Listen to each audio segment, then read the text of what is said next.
Two 8-year-old girls, abandoned on the Wyoming prairie, left to die by the woman who promised to care for them. As coyotes circle and darkness falls, they clutch each other, believing these are their final moments. But fate has other plans. A lone cowboy appears on the horizon, a man who lost everything and swore never to open his heart again. This is the story of twin orphans left to die on the trail, until a hardened cowboy claimed them as his own. Stay until the end and comment your city below so I can see how far this story travels. The wagon wheels had stopped creaking an hour ago. Ruby Lockridge knew this because she'd been counting the rotations, counting the seconds, counting anything to keep her mind off the hollow ache in her belly and the way her stepmother's eyes had turned cold as river stones that morning. Beside her in the cramped wagon bed, her twin sister Raina pressed close, their bodies thin and trembling beneath a threadbare blanket that did nothing against the autumn chill seeping through the canvas. "Ruby," Raina's whisper was barely audible over the wind. "Why did we stop?" "I don't know." Ruby squeezed her sister's hand, feeling the delicate bones beneath papery skin. They'd been on the Oregon Trail for 3 months, and every day had been harder than the last. Ever since their father died of cholera back in Missouri, their stepmother, a woman they'd known only 6 months before Pa's death, had changed. The mask of sweetness she'd worn during courtship had cracked, then shattered completely. The canvas flap jerked open with violent force. "Get out!" Eleanor Lockridge's face was drawn tight, her mouth a thin slash across weathered features. At 32, she looked 50. The trail had a way of aging people, stripping away softness until only hardness remained. "Both of you, now."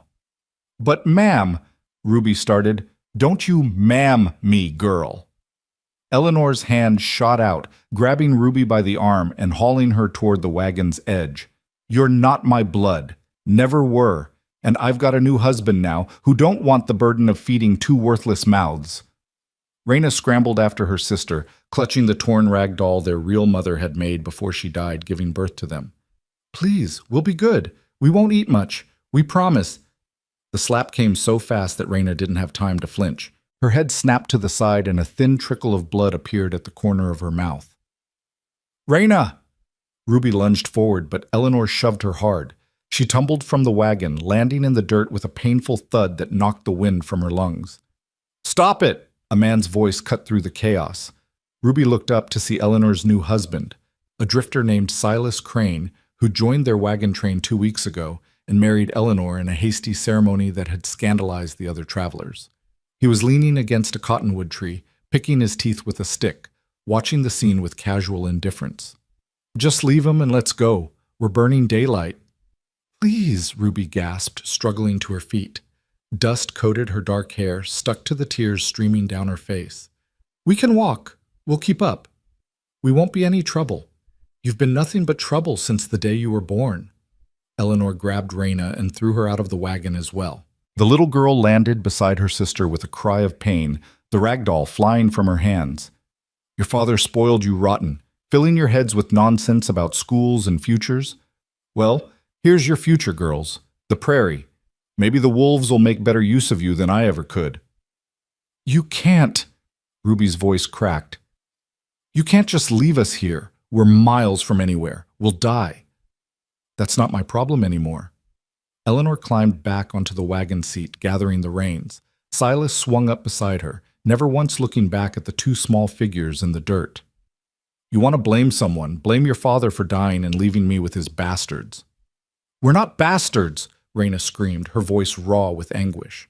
"Our mama and papa were married. You're lying." Eleanor's laugh was sharp and cruel. "Married or not, you're nothing to me now. The trail takes what it wants, and today it wants you." The whip cracked. The oxen lurched forward. And just like that, the wagon began rolling away across the prairie, churning up dust that caught in Ruby's throat and made her cough. "No!" Ruby ran after it, her bare feet bleeding on the sharp stones. "Please, don't leave us, please!" But Eleanor didn't look back. The wagon grew smaller, until it was just a dark shape on the horizon, and then it disappeared over a ridge, leaving nothing but silence and the whisper of wind through the dry grass. Ruby stood frozen, her chest heaving, her mind unable to process what had just happened. Behind her, she heard Reyna sobbing, deep, wrenching sounds that seemed to come from somewhere beyond grief, from a place of pure animal terror. Slowly, Ruby turned. Reyna was on her knees, clutching the rag doll, rocking back and forth. Blood still seeped from her split lip, mixing with tears and dirt, until her face was a mess of mud and pain. Reyna. Ruby's voice was hollow. She walked back to her sister, every step feeling like moving through water. When she reached her twin, she dropped to her knees and wrapped her arms around the shaking body. It's okay. It's going to be okay. How? Reyna's eyes, the same deep brown as Ruby's, the same as their father's, were wide with shock. How is it going to be okay? She left us, Ruby. She actually left us. Ruby had no answer. She was 8 years old and she'd just been abandoned on the Wyoming prairie with her twin sister, with no food, no water, no shelter, and no idea which direction led to civilization. The sun was already sinking toward the western horizon, painting the sky in shades of orange and crimson that would have been beautiful if they hadn't heralded the coming of night. Night on the prairie was a dangerous thing. We need to move, Ruby finally said, forcing strength into her voice that she didn't feel. We can't stay here. Move where? Reyna looked around at the endless expanse of grass and scrub brush stretching in every direction. We don't even know where the trail is anymore. Ruby stood, pulling her sister up with her. Then we walk. We keep the setting sun on our left and we walk. Someone will find us, another wagon train maybe, or a ranch. There have to be ranches out here. What if there aren't?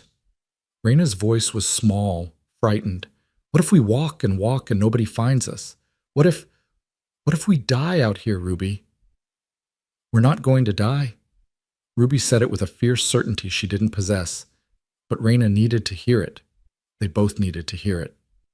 We're Lockridge girls. We're survivors. Mama survived long enough to bring us into this world, and Papa survived a war. We've got strong blood, Reyna. We're going to make it. Reyna nodded slowly, wiping her eyes with the back of her hand. She clutched the rag doll tighter. Promise? Ruby swallowed the lump in her throat. I promise. It was a promise she had no business making, but what else could she do? Reyna was her sister, her twin, the only family she had left in the entire world. If hope was all she could give her, then she'd give it, even if it was a lie. They started walking. The prairie was deceptively flat. From a distance, it looked like you could see forever, but once you were in it, the land revealed its hidden features. Shallow gullies carved by spring runoff, clusters of sagebrush that scratched their legs, prairie dog holes that threatened to twist an ankle with every step. The grass itself was taller than it looked, sometimes reaching past their waists, and it whispered secrets in a language they couldn't understand. Ruby kept one hand locked with Reyna's, terrified that if she let go, her sister would somehow vanish into the endless landscape. Their bare feet left small prints in the dust, prints that the wind immediately began erasing, as if they'd never existed at all. The sun continued its descent. Ruby, I'm thirsty, Reyna said after they'd been walking for what felt like hours, but was probably only 30 minutes. I know, me too. Ruby's tongue felt thick and swollen in her mouth. They'd had water that morning, a single cup each, rationed from Eleanor's barrel, but that was it. We'll find a creek soon. There has to be water out here somewhere. But they didn't find a creek. They didn't find anything except more grass, more emptiness, more sky turning from blue to purple to deep, threatening indigo. Reyna stumbled. Ruby caught her, but barely. She was so weak herself that they both nearly went down. I can't, Reyna gasped. Ruby, I can't walk anymore. My feet. Ruby looked down and bit back a cry of dismay. Reyna's feet were covered in blood, torn to shreds by the sharp stones and dried grass stems. Her own weren't much better. She'd been so focused on moving forward that she'd ignored the pain, but now it hit her all at once, a burning agony that made her want to scream. Okay, she managed. Okay, we'll rest. Just for a minute. They sank down into the grass, and for a long moment, neither of them spoke. Ruby's heart was pounding so hard she could hear it in her ears. Or maybe that was just the blood rushing through her head. She felt dizzy, disconnected, like she was floating somewhere above her own body, watching two small girls huddled in the dying light. "Tell me a story," Raina whispered. "Please, tell me about Mama." Ruby's throat tightened. Their mother had died the day they were born, but their father had told them so many stories that they felt like they'd known her. "Mama had hair like midnight," Ruby began, her voice soft. "And when she laughed, it sounded like music. Papa said she could make flowers grow just by looking at them, and that she sang to you and me when we were in her belly." "What did she sing?" Raina asked. She always asked this question, and Ruby always had the same answer. "Lullabies. Sweet songs about stars and dreams and all the beautiful things waiting for us in the world." Ruby blinked back tears.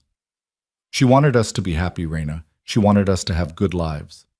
"This isn't a good life," Raina said quietly. "Being left to die in the middle of nowhere. That's not what Mama wanted for us." "No," Ruby agreed. "It's not. But we're not dead yet, and as long as we're alive, there's still hope. That's what Papa used to say, remember? Hope is the last thing to die, girls. Hold on to it with both hands and don't let go." A distant sound cut through the twilight, a long, wavering howl that raised every hair on Ruby's body. "What was that?" Raina's fingers dug into Ruby's arm. "Just a coyote," Ruby lied, though she was fairly certain it was a wolf. "They won't bother us. We're too big." Another howl answered the first, and then another. They were closer now, circling.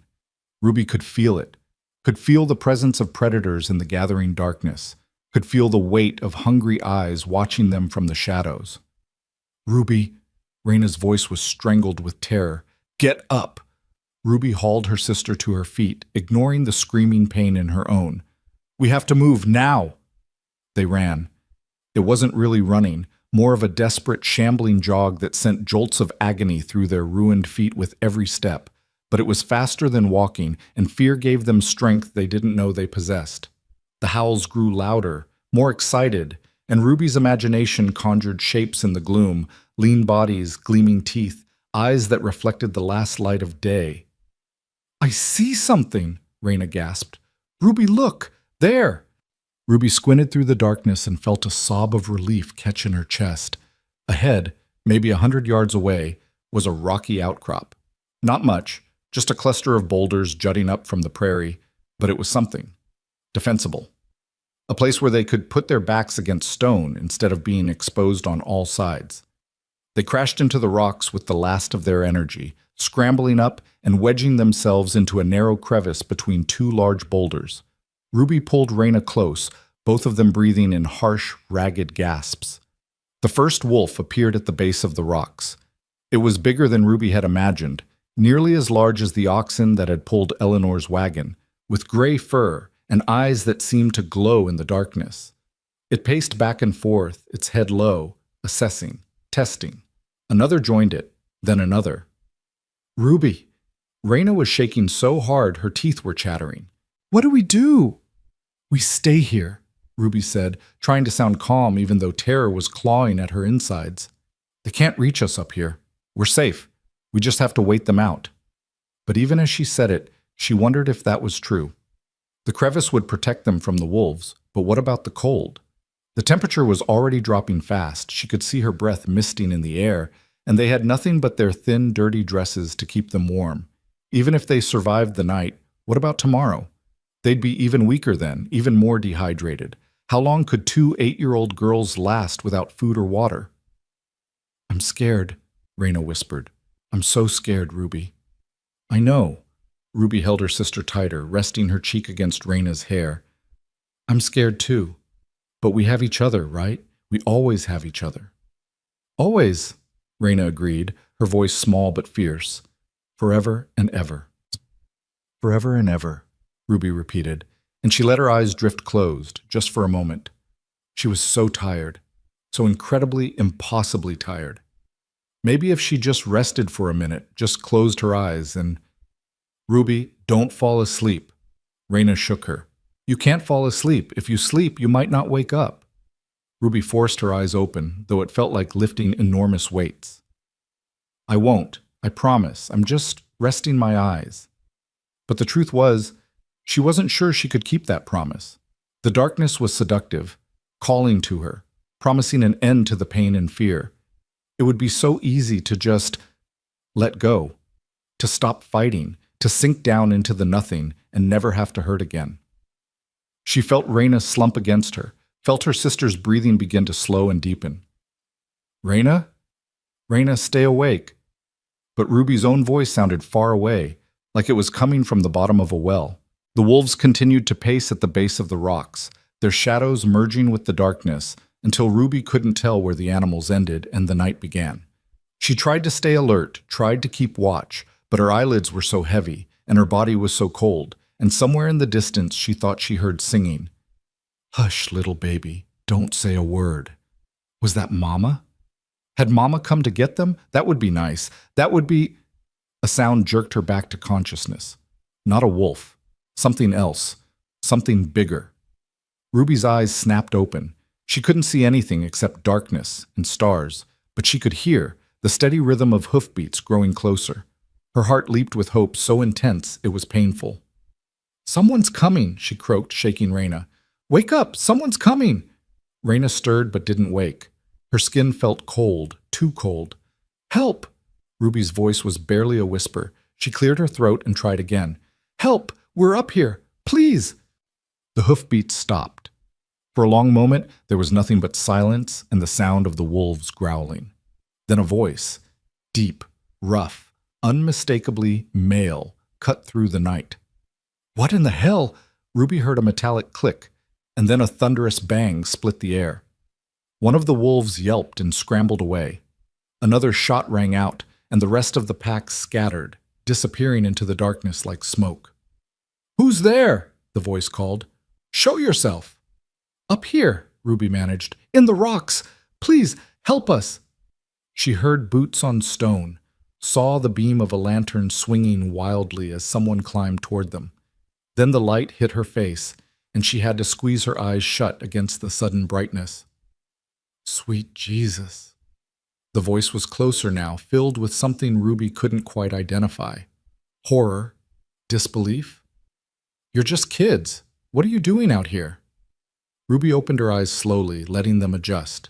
The man holding the lantern was tall, or at least he seemed tall from her position curled in the crevice. He wore a dark coat and a wide-brimmed hat that shadowed his face, but she could see his eyes, and they were the color of winter storms. Our stepmother, Ruby rasped. She left us, hours ago. Told us the trail could have us. The man went very still. She left you? Out here? Alone? Ruby nodded. She wanted to say more, wanted to explain everything, but her voice had given out. Beside her, Raina was unconscious, barely breathing. The man set down his lantern and climbed up into the crevice with them. Up close, Ruby could see he was younger than she'd first thought. Maybe 30, with dark hair and a face carved from hard living. His hands were scarred, his jaw rough with stubble. But when he touched Raina's forehead, his fingers were surprisingly gentle. She's hypothermic, he muttered. Both of you are half frozen. How long have you been out here? Since afternoon, Ruby managed. We walked, then we ran. The wolves came and... Her voice broke. Please don't leave us. Please. I know we're not worth much, but we can work. We can earn our keep. Just please don't... Easy now. The man's voice softened. I'm not leaving anyone, especially not two little girls in the middle of the prairie. He scooped Raina into his arms as easily as if she weighed nothing. Can you walk? Ruby tried to stand and immediately collapsed. Her legs simply wouldn't hold her anymore. Without a word, the man settled Raina carefully over one shoulder and reached for Ruby with his free arm. Come on then, let's get you both somewhere warm. He carried them down from the rocks and over to where a massive black stallion waited. The horse was enormous, snorting vapor into the cold air, but it stood perfectly still as the man draped both girls across the saddle. Easy, Midnight, he murmured to the horse. I know they're extra weight, but we're not leaving them. He swung up behind them, one arm securing them both against his chest. Hold on if you can. My ranch isn't far. Ruby tried to hold on, but she had no strength left. She felt herself slipping, felt consciousness starting to fade again, and this time she didn't fight it. The man was real. Help was real. They were going to survive. As darkness claimed her, she heard him speaking quietly. Don't you die on me, girls. Not tonight. You've already fought too hard to give up now. The horse began to move, smooth and fast, and Ruby let herself fall into the void, trusting, for the first time in months, that someone would catch her. When Ruby woke, she thought she'd died and gone to heaven. She was warm. That was the first thing she registered. Real warmth, not the weak comfort of thin blankets or the false heat of fever, but actual luxurious warmth that soaked into her bones and made her want to weep with relief. The second thing was the softness beneath her. She was lying on something that felt like a cloud, something that cradled her aching body with a gentleness she'd almost forgotten existed. The third thing was the smell. Bread. Someone was baking bread. Ruby's eyes fluttered open. She was in a bedroom, a real bedroom with wooden walls and a ceiling made of solid beams, not canvas flapping in the wind. The bed she lay in was enormous, piled high with quilts and pillows, and beside her, Raina! Ruby sat up too quickly and immediately regretted it.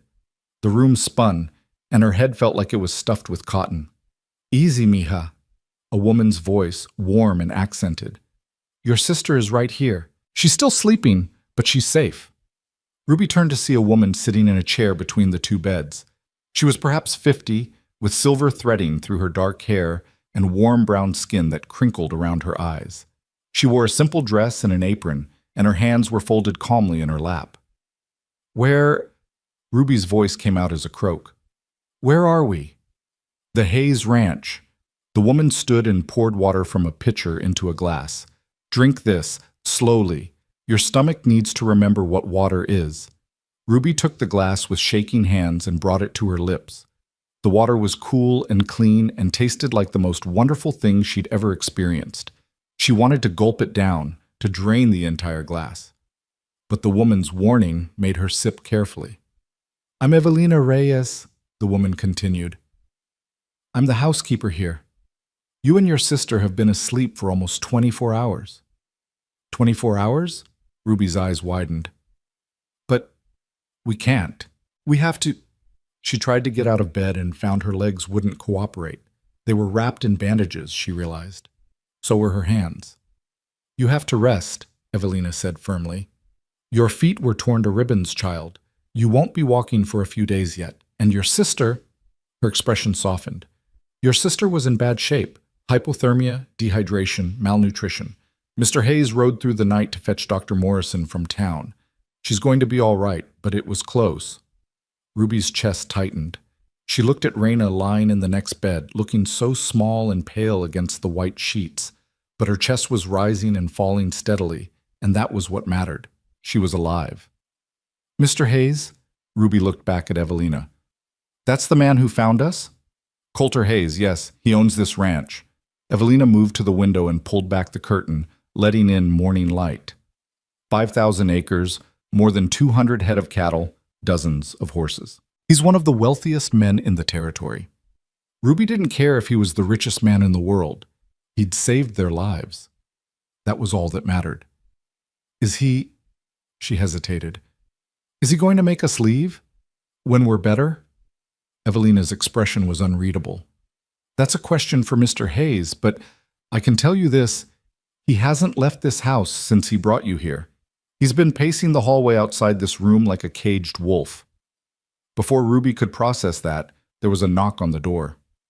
Come in, Evelina called. The door opened, and the man from the rocks entered. He looked different in daylight, still tall, still rough around the edges, but younger than Ruby had thought. His eyes were indeed gray, like storm clouds, and there were lines around them that suggested he'd seen things he'd rather forget. He'd shaved and changed into clean clothes, but there was an exhaustion in his bearing that spoke of a sleepless night. She's awake, he said, and his voice held a note of relief. I am, Ruby confirmed. She felt oddly shy under his gaze. Thank you for saving us. If you hadn't come, don't think about that. Coulter moved into the room, his boots loud on the wooden floor.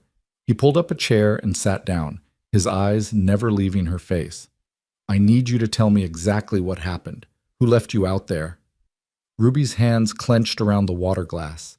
The memory of Eleanor's cold eyes, of Silas's indifferent smirk, of the wagon rolling away into the distance. It was almost too much. But this man had saved them. He deserved the truth. So she told him everything. She told him about their father dying of cholera in Missouri, about Eleanor, who'd married their father 6 months before his death and had seemed kind until the moment she didn't need to pretend anymore, about the months on the trail with less and less food, more and more chores, while Eleanor's affection curdled into resentment, about Silas Crane joining the wagon train, about the hasty wedding, about Eleanor telling them that morning that she was tired of feeding useless mouths. She said, Ruby's voice cracked, she said maybe the wolves would make better use of us than she ever could.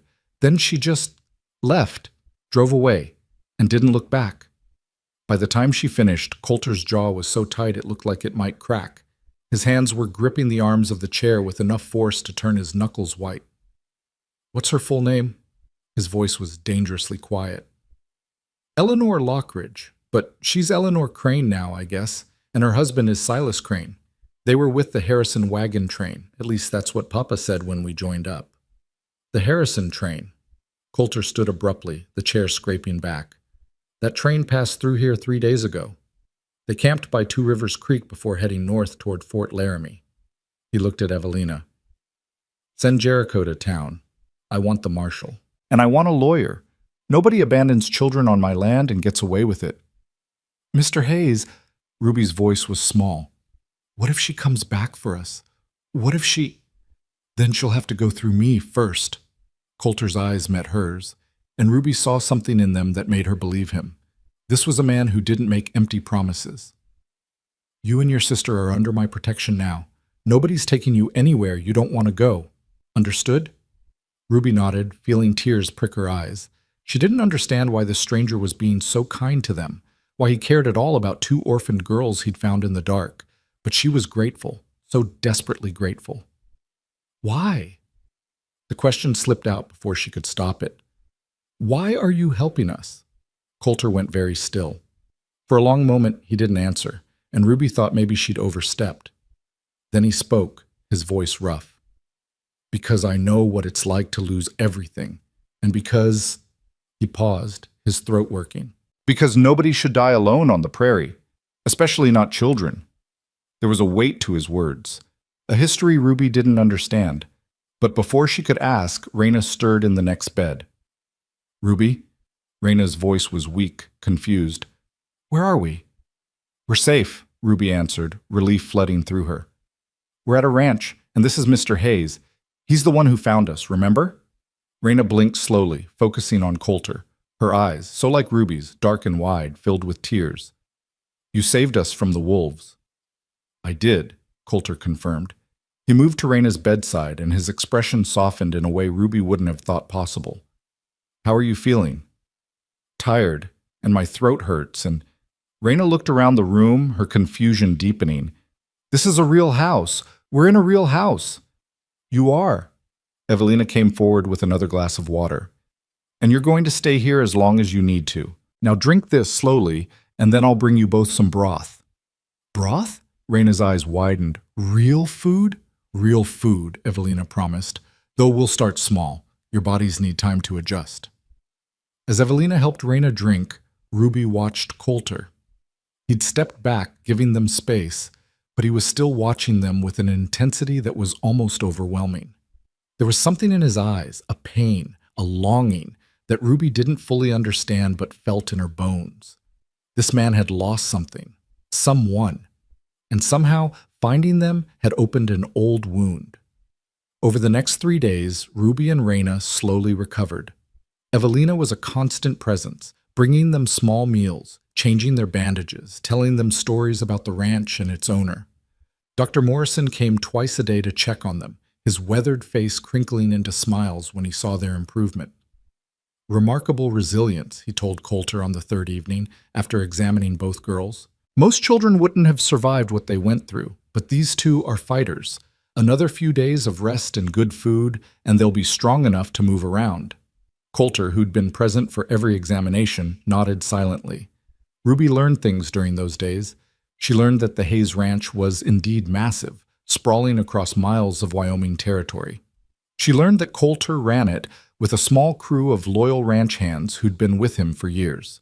She learned that Evelina had come to the ranch 5 years ago, after her own husband died, and had been running the household ever since.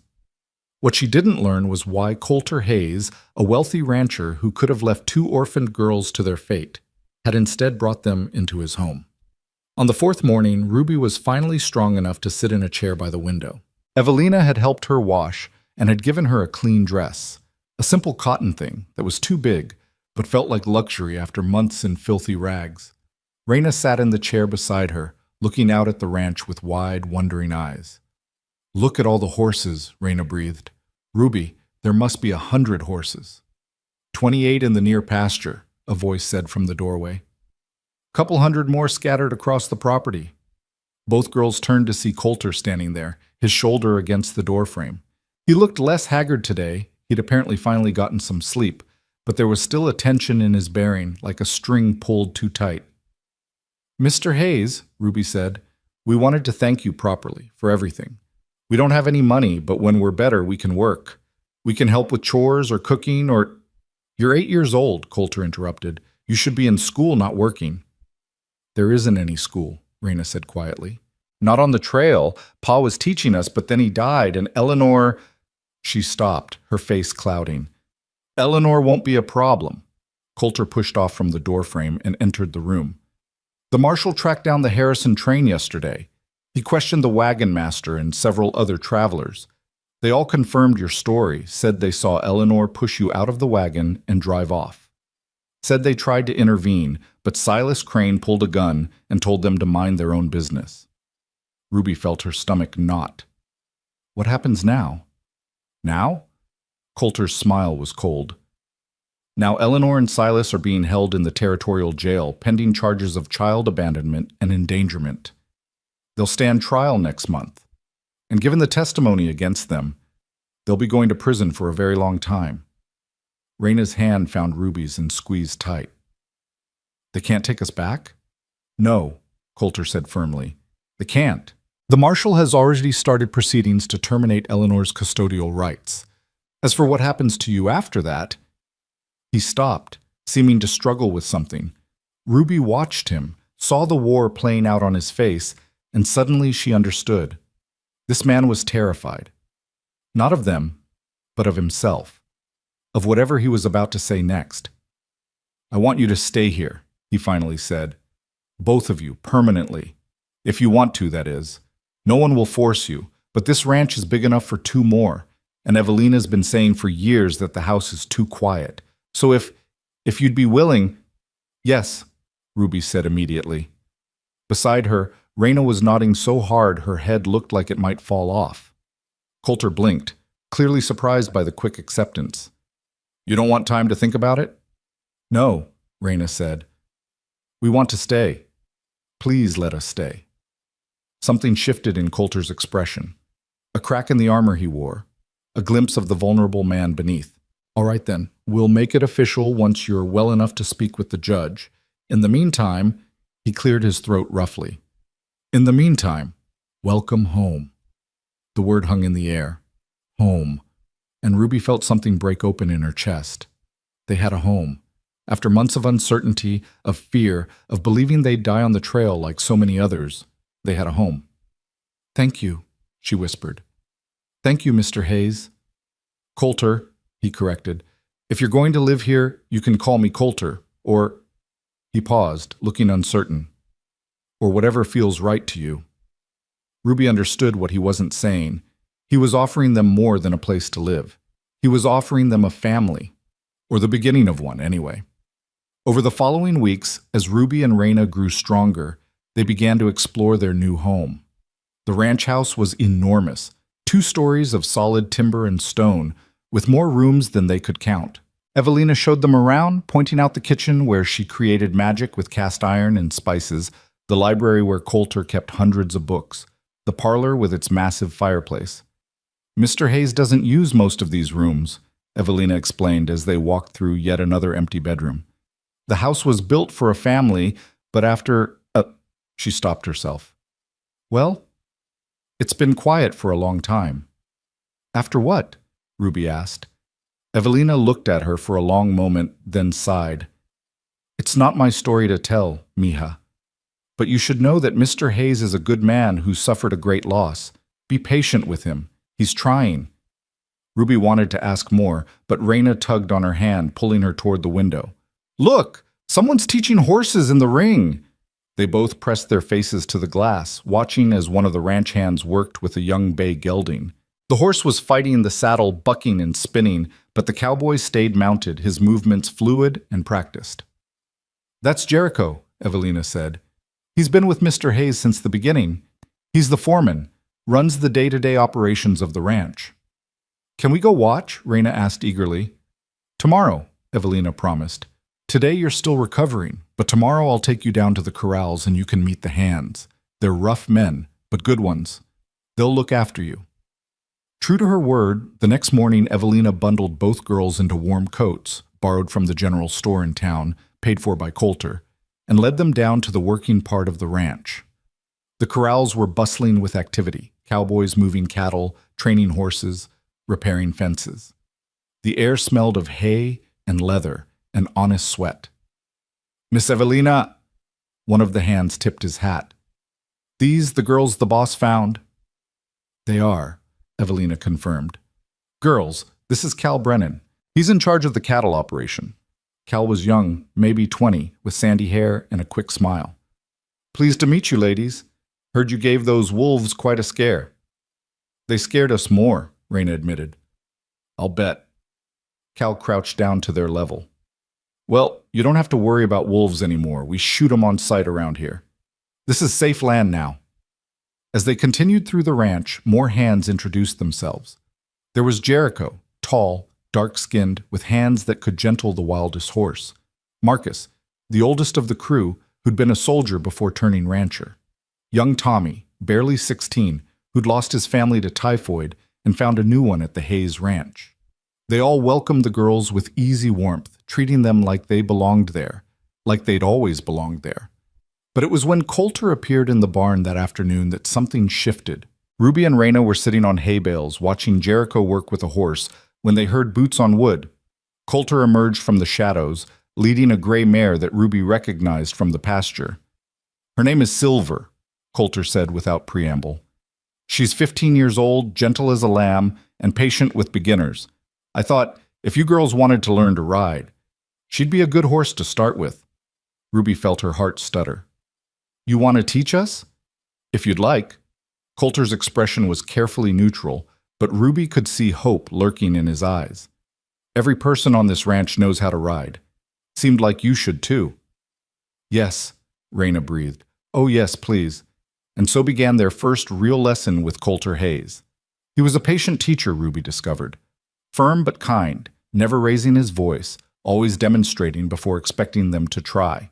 He showed them how to approach a horse, how to read its body language, how to run a hand down its neck to check for tension. He taught them about tack, saddles and bridles, bits and reins, explaining each piece with a thoroughness that suggested he'd done this before. You had someone else you taught, Ruby said suddenly. Didn't you? Coulter's hands stilled on the saddle.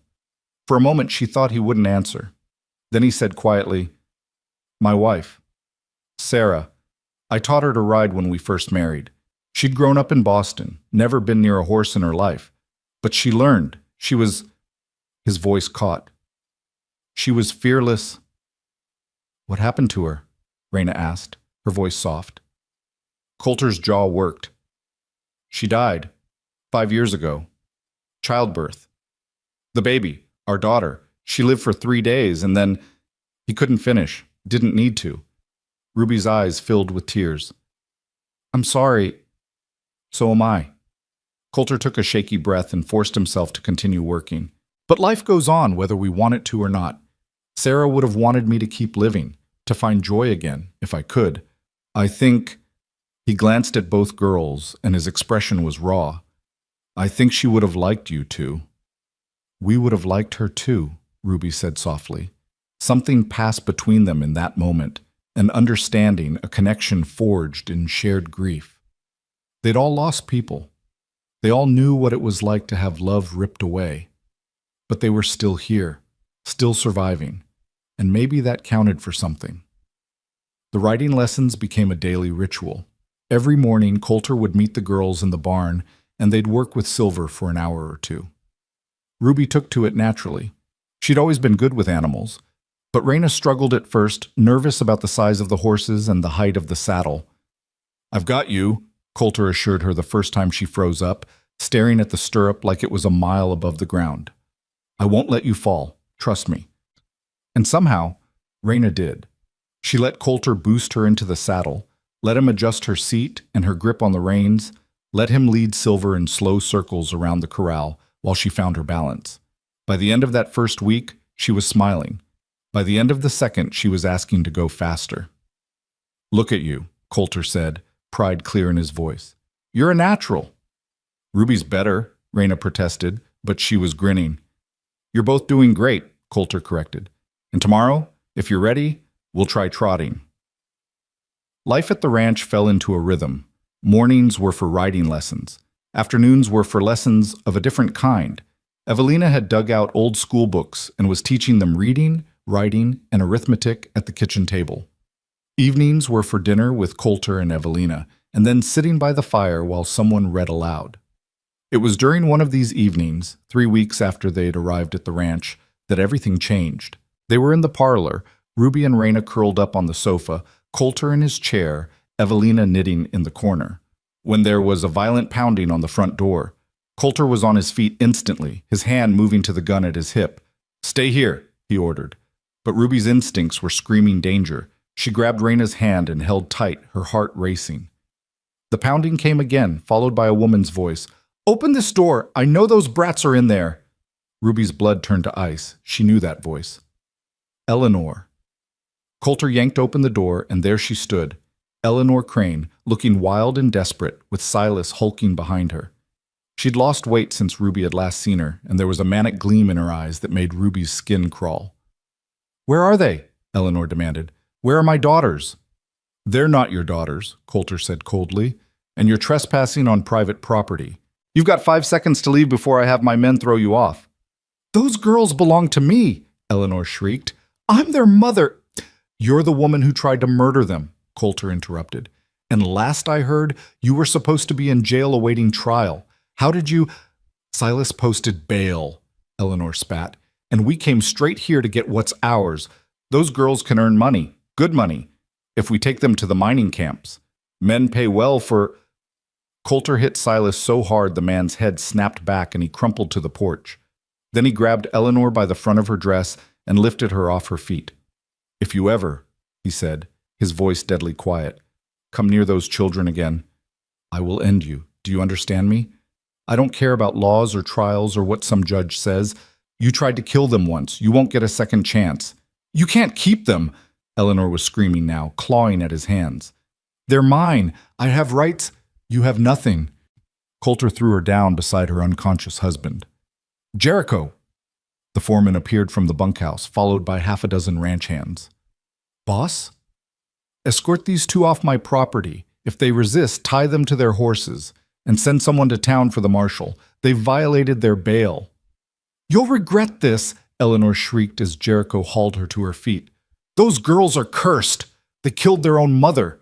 They'll bring nothing but death and misery to this house." Ruby flinched as if she'd been struck.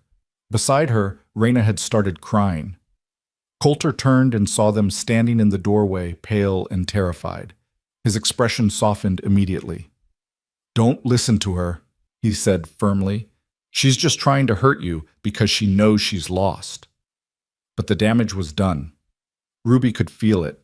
That old, familiar shame creeping back in, the voice in her head that whispered maybe Eleanor's right. Maybe we are cursed. Maybe everyone we love dies. Evelina ushered them back inside while Coulter dealt with Eleanor and Silas.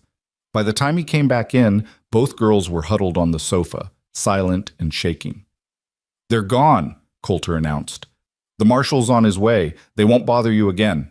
But Ruby couldn't shake the sound of Eleanor's voice. Cursed, death and misery. "Mr. Hayes," she whispered, maybe it would be better if we left. If we went somewhere else. We don't want to bring you bad luck or—" "Stop." Coulter knelt in front of them, his eyes intense. I don't believe in curses, and I don't believe you're bad luck. What I believe is that you're two brave girls who've survived more than most adults could handle.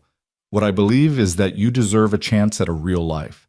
And what I believe, he paused, his throat working, what I believe is that you've already brought more life into this house than it's had in 5 years. But your wife, Raina said. Your baby. They died and now we're here. And what if... They died because of an infection, Coulter said gently. Not because of anything you did or didn't do. Not because of a curse. Just because sometimes terrible things happen to good people. But that doesn't mean we stop trying. That doesn't mean we give up on the chance for happiness. He reached out and took both their hands. His palms were rough and scarred, but his grip was steady. I want you to stay, he said quietly. Not because I feel obligated, not because I pity you, but because in the last 3 weeks you've reminded me what it feels like to have a purpose, to have people to care for, to have, his voice cracked, to have a family again. Ruby felt tears streaming down her face. You really want us? I really want you, Coulter confirmed. Both of you. For as long as you'll have me. Raina threw herself at him, wrapping her thin arms around his neck and sobbing. Ruby followed a moment later, and Coulter gathered them both close, holding them like they were the most precious things in the world. And maybe, Ruby thought, they were. Maybe this broken cowboy and 2 orphaned girls could build something new from the ashes of their grief. Maybe they could be a family, not born of blood, but forged in fire and choice, and the stubborn refusal to give up. Thank you, Ruby whispered against his shoulder. Thank you for not riding away. Coulter's arms tightened around them. Thank you, he said softly, for giving me a reason to stop. Behind them, Evelina dabbed at her eyes with her apron and smiled. Outside, the Wyoming wind howled across the prairie, cold and endless. But inside the Hayes Ranch, in a parlor lit by firelight, 3 people who'd been lost found themselves again in each other. And that, Ruby thought, was worth more than all the gold in California. The marshal arrived at dawn, his weathered face grim as he surveyed the situation. Eleanor and Silas had been caught trying to steal horses from the Hayes Ranch stable, a desperate attempt to flee before the law caught up with them. Now they sat in the back of his wagon, hands bound, while Coulter stood on the porch with his arms crossed. They posted bail with stolen money, Marshal Dixon explained, his voice carrying across the yard where Ruby and Raina watched from the window. Robbed a supply wagon 2 days after they got out. We've been tracking them ever since. Good riddance, Coulter muttered. How long this time? Judge Carmichael's talking 10 years minimum. Abandonment, theft, attempted kidnapping. They've racked up quite a list. Dixon tipped his hat. Those girls are lucky you found them when you did, Hayes. Another few hours and... I know. Coulter's jaw tightened. Believe me, I know. As the marshal's wagon disappeared down the long drive, Coulter turned and found both girls standing in the doorway, still in their nightgowns, their faces pale in the early morning light. It's over, he said simply. They can't hurt you anymore. But Ruby could see the tension in his shoulders, the way his hand kept drifting to his gun belt. He was worried about something, and that worry made her stomach knot with anxiety. What's wrong? She asked. Coulter hesitated, then gestured for them to come outside. They stepped onto the porch, the morning air crisp and cold, and he knelt down so he was at their eye level. The trial's been moved up, he said carefully. Judge Carmichael wants to settle the custody situation before Eleanor goes to prison. He's asked that you both come to town tomorrow to testify. Raina's hand found Ruby's and squeezed tight. Testify? Tell the judge what happened, Coulter explained. About how Eleanor abandoned you, about what she said, about... He paused. About whether you want to stay here. With me. Of course we want to stay, Ruby said immediately. We told you that. I know, but the judge needs to hear it officially, and there's something else. Coulter took a deep breath. Evelina and I have been talking about making this arrangement permanent, about adopting you both. The word hung in the air like something fragile and precious. Adoption. A real family. Not just a place to live, but belonging, legal, unbreakable, permanent. You want to adopt us? Raina's voice was barely a whisper.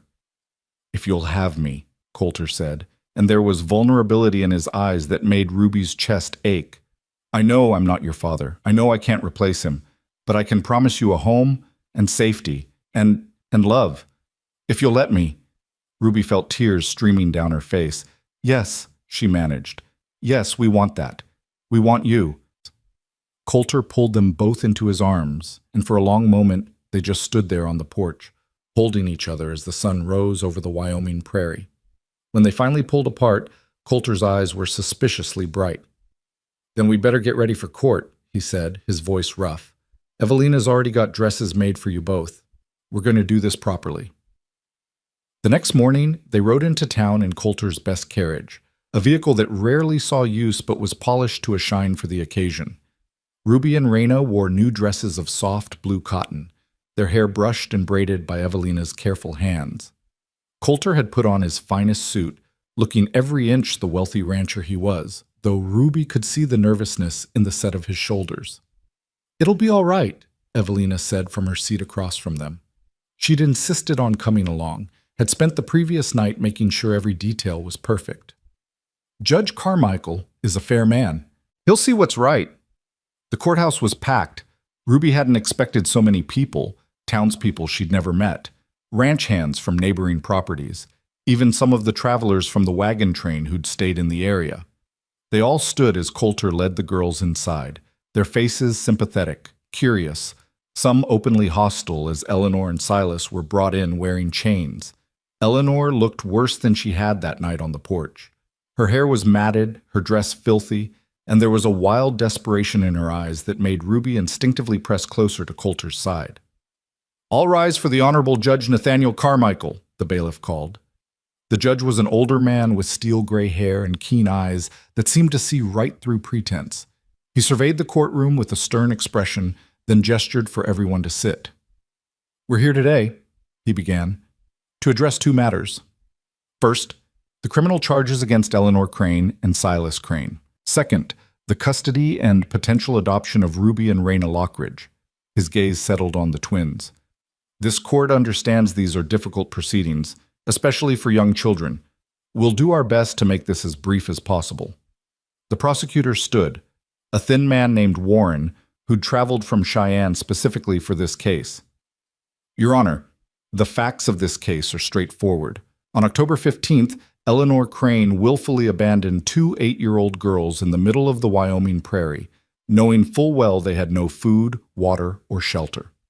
Multiple witnesses from the Harrison wagon train saw the abandonment occur. He called witness after witness.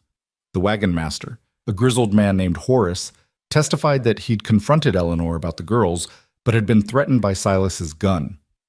A woman named Martha Simmons, another traveler, described hearing Eleanor say she was tired of feeding useless mouths.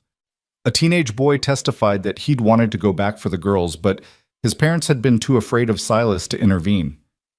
Through it all, Eleanor sat silent, her face a mask of rage.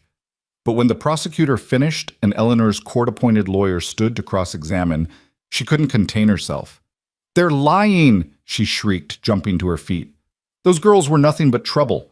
Always crying, always hungry, always needing something. Their father left me with nothing, no money, no prospects, and expected me to care for his brats."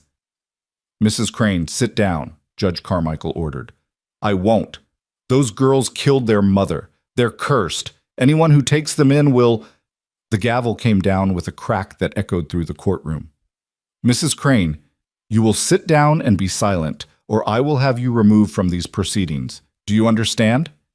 Eleanor's lawyer pulled her back into her seat, whispering urgently in her ear.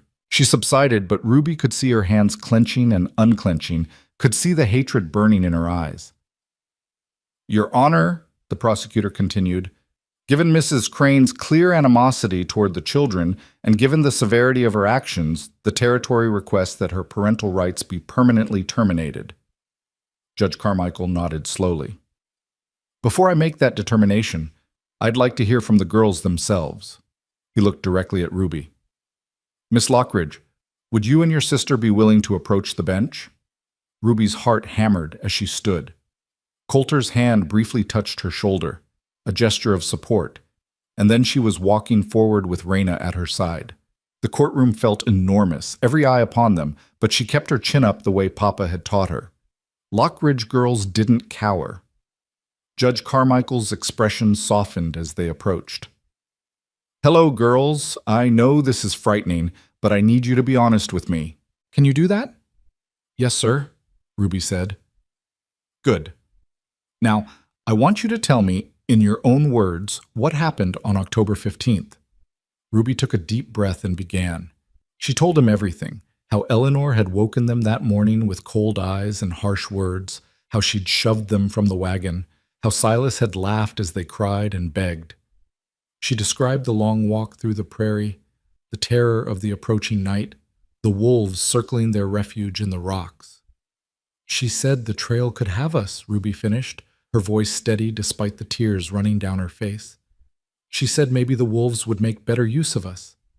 Then she drove away and never looked back. "And did she provide you with any food or water before abandoning you?" Judge Carmichael asked gently. "No, sir. We hadn't eaten since the morning before, and we only had 1 cup of water that day." The judge turned to Raina. "Is this account accurate, Miss Raina?" Raina nodded, her voice small. "She also hit me, right before she pushed me out. She said we weren't her blood, and she didn't want us anymore." A murmur rippled through the courtroom. Judge Carmichael's jaw tightened, and he looked at Eleanor with barely concealed disgust. "Mrs. Crane, do you have anything to say in your defense?" Eleanor stood again, but this time her lawyer kept a firm hand on her arm.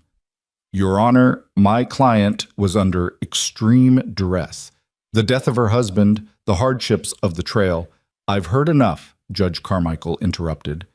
"This court finds Eleanor Crane guilty of child abandonment and endangerment. Combined with the additional charges of theft and attempted kidnapping, I hereby sentence you to 12 years in the territorial prison." His gavel came down. "Furthermore, your parental rights to Ruby and Raina Lockridge are permanently and irrevocably terminated. You are no longer their guardian in any legal capacity." Eleanor's shriek of rage was cut short as the bailiff hauled her from the courtroom. Silas, who'd remained silent throughout, went with her, his face blank and defeated. Judge Carmichael waited until they were gone, then turned back to Ruby and Raina. "Now, as to the matter of your future, Mr. Hayes has petitioned this court for custody with the intent to adopt. Mr. Hayes, please approach." Coulter stood and walked forward, and something in Ruby's chest loosened when he took up position beside them. He didn't touch them. This was a formal proceeding, but his presence was solid and reassuring. "Mr. Hayes," the judge said, "you're a wealthy man with a successful ranch. You could easily hire staff to care for these children without taking on the legal responsibilities of parenthood. Why are you pursuing adoption?" Coulter was quiet for a moment, and Ruby could see him choosing his words carefully. "Your Honor, 5 years ago I lost my wife and daughter. For a long time after that, I was just existing, going through the motions. The ranch kept running because I had good people working for me, but I'd lost any real purpose." He glanced down at the girls, and his expression softened. "Then I found Ruby and Raina in the dark, nearly frozen, terrified, but still fighting to survive. They reminded me what courage looks like, what hope looks like, and over the past month, watching them heal, watching them learn to trust again, they've given me something I thought I'd lost forever. They've given me a reason to care about tomorrow." His voice roughened. "I'm not doing this out of obligation or pity. I'm doing this because they've already become part of my family. Because when I think about the future now, I see them in it. Because," he stopped, cleared his throat, "because I love them. And if this court grants me the privilege, I'll spend the rest of my life making sure they know they're wanted, valued, and cherished." Ruby felt fresh tears streaming down her face. Beside her, Raina was openly sobbing. Judge Carmichael studied Coulter for a long moment, then looked back at the girls. "And you two, do you wish to be adopted by Mr. Hayes?" "Yes," Ruby said firmly, "more than anything." "Yes," Raina echoed. "Please, Your Honor. He saved our lives. He gave us a home. We want to be his daughters." The judge's stern expression finally cracked, revealing something almost like tenderness. "Well then, This court finds that Coulter Hayes is a fit and proper guardian, and that adoption is in the best interests of the children. The adoption is hereby approved. His gavel came down one final time. Congratulations, Mr. Hayes. You have 2 daughters. Ruby and Raina Hayes, welcome to your new family. The courtroom erupted in applause. Ruby felt Coulter's arms come around both of them, felt him pull them close, and she buried her face in his shoulder and cried. Not from sadness this time, but from relief, from joy, from the overwhelming knowledge that they were finally, truly safe. When they finally emerged from the courthouse, Evelina was waiting with red eyes and a trembling smile. "Let me see them," she demanded. "Let me see my girls." Ruby and Raina ran to her, and she caught them both in a fierce embrace. "My beautiful girls," she murmured. "My brave, strong, beautiful girls, welcome home." The ride back to the ranch was different from the ride in. Ruby sat pressed against Coulter's side while Raina dozed in Evelina's arms, exhausted from the emotional toll of the day. The Wyoming landscape rolled past the carriage windows, endless prairie giving way to the foothills, then to the familiar sight of Hayes Ranch rising in the distance. "It's really ours," Ruby whispered. "We really get to stay." Big Coulter's arm tightened around her shoulders. "You really get to stay. Forever, if you want it." "We want it," Ruby said firmly. Then, hesitantly, Can we call you Papa? Or is that—" Coulter's breath caught. "You can call me whatever feels right to you. Papa, Father, Coulter, it doesn't matter to me as long as you're here." Ruby thought about it, testing the word in her mind. Papa. It felt right. Not a replacement for the father they'd lost, but a new beginning. A different kind of love, but love nonetheless. "Papa," she said softly, and watched his eyes shine with unshed tears. The ranch hands had organized a celebration. When the carriage pulled up to the house, Ruby saw streamers hung from the porch rails, saw tables laden with food, saw all the cowboys and their families gathered in the yard. Jericho stepped forward first, a rare smile on his usually serious face. "Welcome home, Miss Ruby, Miss Raina," he said formally. Then with a wink, "Reckon you'll be wanting riding lessons on something faster than old Silver now that you're official Hayes girls." "Tomorrow," Coulter said, but he was smiling. "Tonight, we celebrate." The party lasted well into the evening.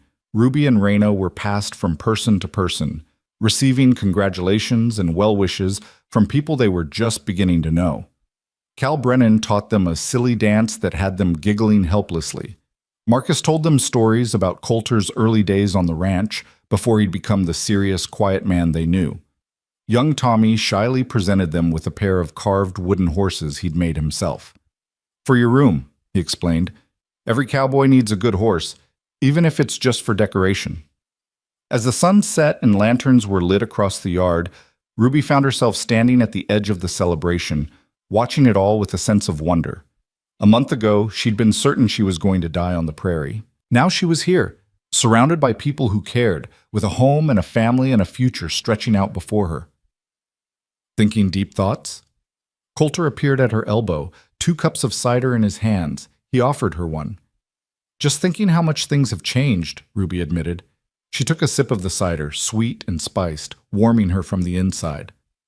"A month ago, I thought my life was over. Now it's just beginning," Coulter finished. He was quiet for a moment, then said, "I want you to know something, Ruby. What I said in court about you and Raina giving me purpose, I meant every word.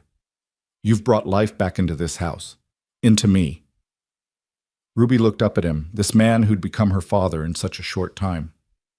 "You saved us. We'd be dead if not for you." "Maybe," Coulter allowed, "but you saved me too. From a different kind of death, the slow kind, where you're breathing but not really living.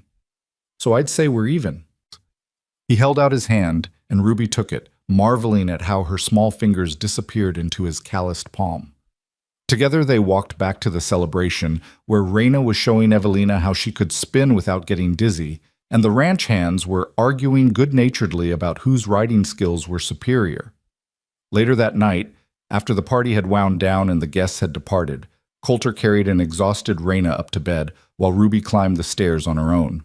Their room, and it was truly their room now, not just a place they were staying, had been transformed. New curtains hung at the windows. A bookshelf filled with volumes stood against one wall. Two identical quilts, clearly made by Evelina's skilled hands, covered their beds, but it was the item on Ruby's pillow that made her breath catch. A photograph in a simple wooden frame, faded and slightly creased, but clear enough to see the woman it depicted. She was young and beautiful, with kind eyes and a gentle smile, holding an infant wrapped in white linen. "That's Sarah," Coulter said quietly from the doorway. He'd settled Reyna into bed and now stood watching Ruby examine the photograph. "And that's our daughter, Clara. I thought you girls should know about them. They're part of this family's story too." Ruby traced the image with one finger. "She was beautiful." "She was," Coulter agreed. He came into the room and sat on the edge of Ruby's bed. "And she was kind and brave, and she had dreams for this ranch, dreams of it being filled with children and laughter and life. Dreams that died with her." "Until now," Ruby said softly. Coulter nodded.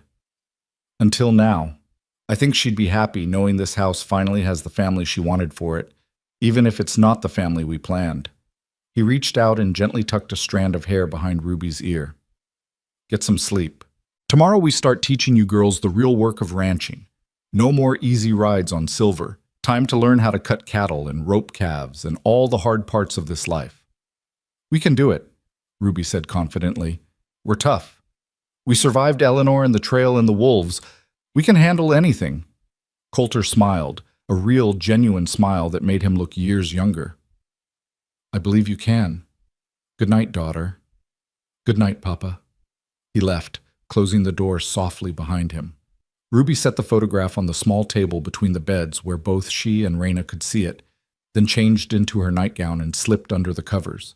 Across the room, Reyna was already asleep, one hand clutching her beloved rag doll.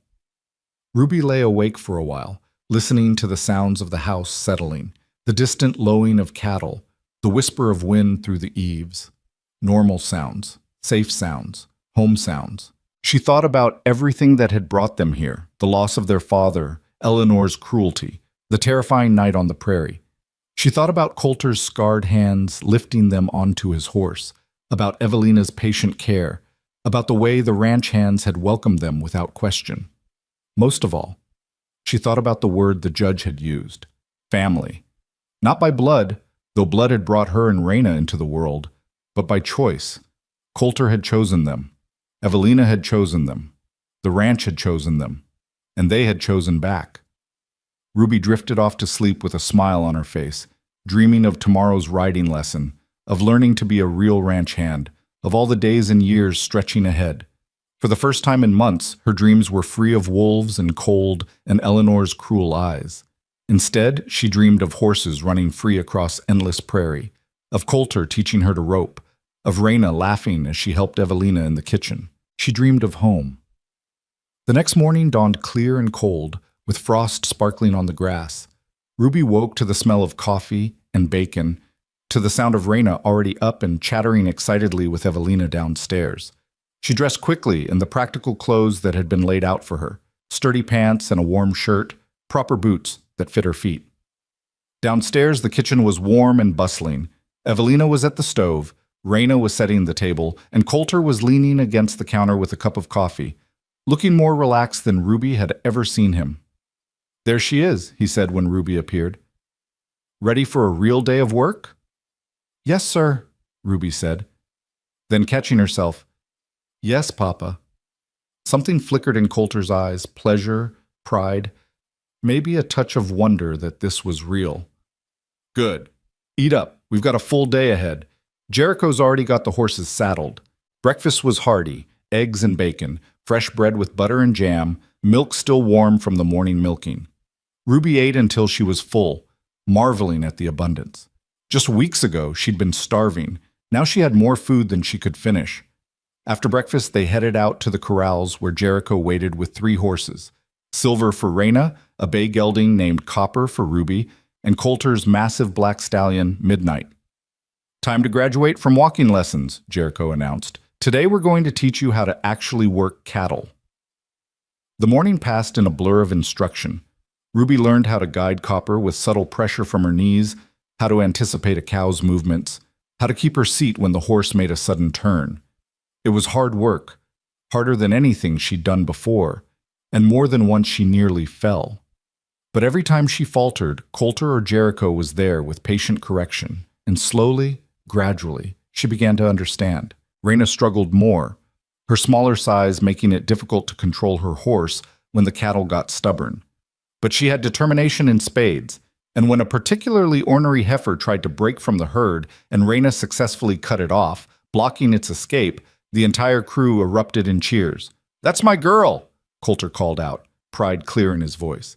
"Natural cow hand." They broke for lunch, sandwiches eaten sitting on the corral fence with the sun warm on their faces despite the autumn chill. Ruby's legs ached and her arms were sore, but she felt a deep satisfaction. She was learning. She was becoming part of this place. "You're doing well," Coulter told her quietly. "Both of you. Better than I expected, honestly. You've got good instincts." "Papa taught us," Ruby said. "Our first papa, I mean. He said Mama grew up on a farm, that she knew all about animals. Maybe we got that from her." Coulter nodded slowly. "Maybe so. Either way, you're naturals. Give it a few more months, and you'll be able to hold your own with any hand on this ranch." That afternoon, while Raina helped Evelina with baking, Coulter took Ruby on a ride around the property. They covered miles, him pointing out landmarks and boundaries, explaining how the ranch operated, sharing his vision for its future. "I want to expand the horse breeding program," he explained as they paused on a ridge overlooking a valley where several mares grazed with their foals. "We've got good bloodlines, and there's increasing demand for quality horses. But it takes time and careful planning." "Could we help?" Ruby asked. "With the horses?" Coulter glanced at her, surprised. "You'd want to?" "I love them," Ruby admitted. "The way they move, the way they think. It's like they're speaking a language we just have to learn to hear." "That's exactly right," Coulter said, and there was approval in his tone. "Most people never understand that about horses. They think it's all about dominance, about breaking their spirit. But the best horsemen know it's about partnership, about respect." He was quiet for a moment, then said, "Sarah used to say the same thing. She had a gift with horses, could gentle the wildest Mustang with nothing but patience and kindness." He smiled faintly at the memory. "She would have liked you, Ruby. Both of you. She would have loved having daughters to teach." Ruby felt a lump form in her throat. Do you still miss her? Is it hard having us here when she's gone?" Coulter finished. "Yes, I still miss her, every day. But having you and Raina here, it doesn't hurt the way I thought it would. It's different. You're not replacements for Sarah and Clara. You're something new, something I didn't know I needed." He reached over and squeezed her shoulder. "Loss doesn't go away, Ruby. It becomes part of you. But so does love. And there's enough room in a heart for both, for remembering what was and embracing what is." They rode back to the ranch in comfortable silence, arriving just as the sun began its descent toward the horizon. Raina met them at the barn, flour dusting her dress, her face glowing with excitement. "Evelina taught me to make bread," she announced. "Real bread, Papa, with yeast and everything. And she says tomorrow she'll teach me pies." "I look forward to tasting them," Coulter said solemnly, though his eyes danced with amusement. "Is that flour, or are you turning into a ghost?" Raina giggled and brushed at her dress, sending up small clouds of white powder. "It's harder than it looks, mixing dough. My arms got so tired." "That's what building strength feels like," Coulter told her. "Same as learning to ride or rope or any other skill. You push through the tired and eventually you get stronger." That evening, they ate Raina's bread with dinner, slightly lopsided but delicious, and Coulter made a great show of having 3 slices and declaring it the best bread he'd ever eaten. Raina beamed with pride, and even Evelina smiled her approval. After dinner, Coulter surprised them both by producing 2 small packages wrapped in brown paper. "I went into town last week," he explained. "Got these for you. Early welcome gifts, I suppose." Ruby opened hers carefully to find a beautiful leather-bound journal and a set of pencils. For writing, Coulter explained. Your thoughts, your stories, whatever you want, every person should have a place to keep their memories. Raina's package contained a small wooden box with a lock and key. Inside was lined with velvet, perfect for treasures. For important things, Coulter said. Things that matter to you. Raina immediately placed her rag doll inside, then added the carved horses Tommy had made. Ruby carefully set her journal and pencils in her new box, already thinking about what she would write. Maybe she'd record everything that had happened, from the wagon train to the courtroom, so she'd never forget how they'd gotten here. As they prepared for bed that night, Ruby paused at the window of their room, looking out over the ranch. Lantern light glowed from the bunkhouse where the hands were settling in. Stars were beginning to appear in the darkening sky. Somewhere in the distance, a coyote called. But this time, instead of fear, Ruby felt only a distant acknowledgement. The coyotes were out there, part of the prairie, but she was in here, safe and warm and home. Ruby? Raina's voice was soft. Do you think Mama and Papa, our first parents, do you think they'd be happy about us being here? Ruby thought about it carefully. I think Mama would be happy we're safe and loved. I think Papa would be happy we found someone strong and good to take care of us. She smiled at her sister, and I think they'd both be proud of how brave we've been. I hope so, Raina whispered. I don't want them to think we forgot them. We'll never forget them, Ruby promised. But we don't have to choose between remembering them and loving our new family. We can do both. It was a lesson she'd learned from Coulter, that hearts were bigger than anyone imagined, with room for old grief and new joy to exist side by side. Their first parents would always be part of them, would always hold a place in their memories and hearts. But Coulter and Evelina were part of them now too, building new memories, creating new love. The days began to blend into a comfortable rhythm. Mornings were for ranch work, riding, learning to care for the horses and cattle, understanding the endless tasks that kept a property running. Afternoons were for lessons with Evelina, who proved to be an excellent teacher with endless patience for their questions. Evenings were for family time, dinner together, stories by the fire, Coulter teaching them card games or reading aloud from books in the library. Ruby threw herself into learning everything she could about the ranch. She memorized the names of every horse, learned which cattle were prone to wander, studied the patterns of the seasons and how they affected the work. Jericho became her informal mentor, teaching her things Coulter didn't have time for: how to repair tack, how to read weather signs, how to handle the inevitable injuries and setbacks that came with ranch life. Raina, meanwhile, divided her time between the house and the barn. She had Evelina's gift for cooking and seemed to genuinely enjoy helping in the kitchen, but she also loved the animals and spent hours in the barn, talking to the horses, helping bottle feed orphaned calves, collecting eggs from the chickens. She's got a tender heart, Evelina observed one afternoon, watching Raina comfort a horse that had cut its leg on wire. She feels things deeply, the joy and the pain both. Is that bad? Ruby asked, worried. No, mija. It makes her compassionate. The world needs more of that. Evelina smiled. You're different from your sister in that way. You've got her heart, but you've also got steel in your spine. You're the protector. Ruby thought about that. It was true. She'd always felt responsible for Raina, had always been the one planning, watching for danger, making hard decisions. Even at 8 years old, she carried that weight. Is it wrong? She asked quietly. To always be worried? To always be waiting for something bad to happen? Not wrong, Evelina said gently. Just exhausting. And maybe, now that you're safe, you can learn to set that burden down sometimes. Let others do the protecting for a while. It was harder than it sounded. Ruby found herself waking at night, her heart pounding, certain she heard wolves or Eleanor's voice. She'd creep to the window and look out, reassuring herself that all was well, that they were still here, still safe. Sometimes she'd find Coulter standing on the porch below, keeping his own vigil, and she'd wonder if he struggled with the same fears. If he woke expecting to find them gone, this tentative happiness vanished like smoke. But slowly, gradually, the nightmares came less frequently. Ruby began to sleep through the night. The constant knot of anxiety in her chest began to loosen. She started to believe, really believe, that this was permanent, that they weren't going to be abandoned again. 6 weeks after the adoption, something shifted. Ruby and Raina had been at the ranch for almost 2 months by then, and autumn had given way to early winter.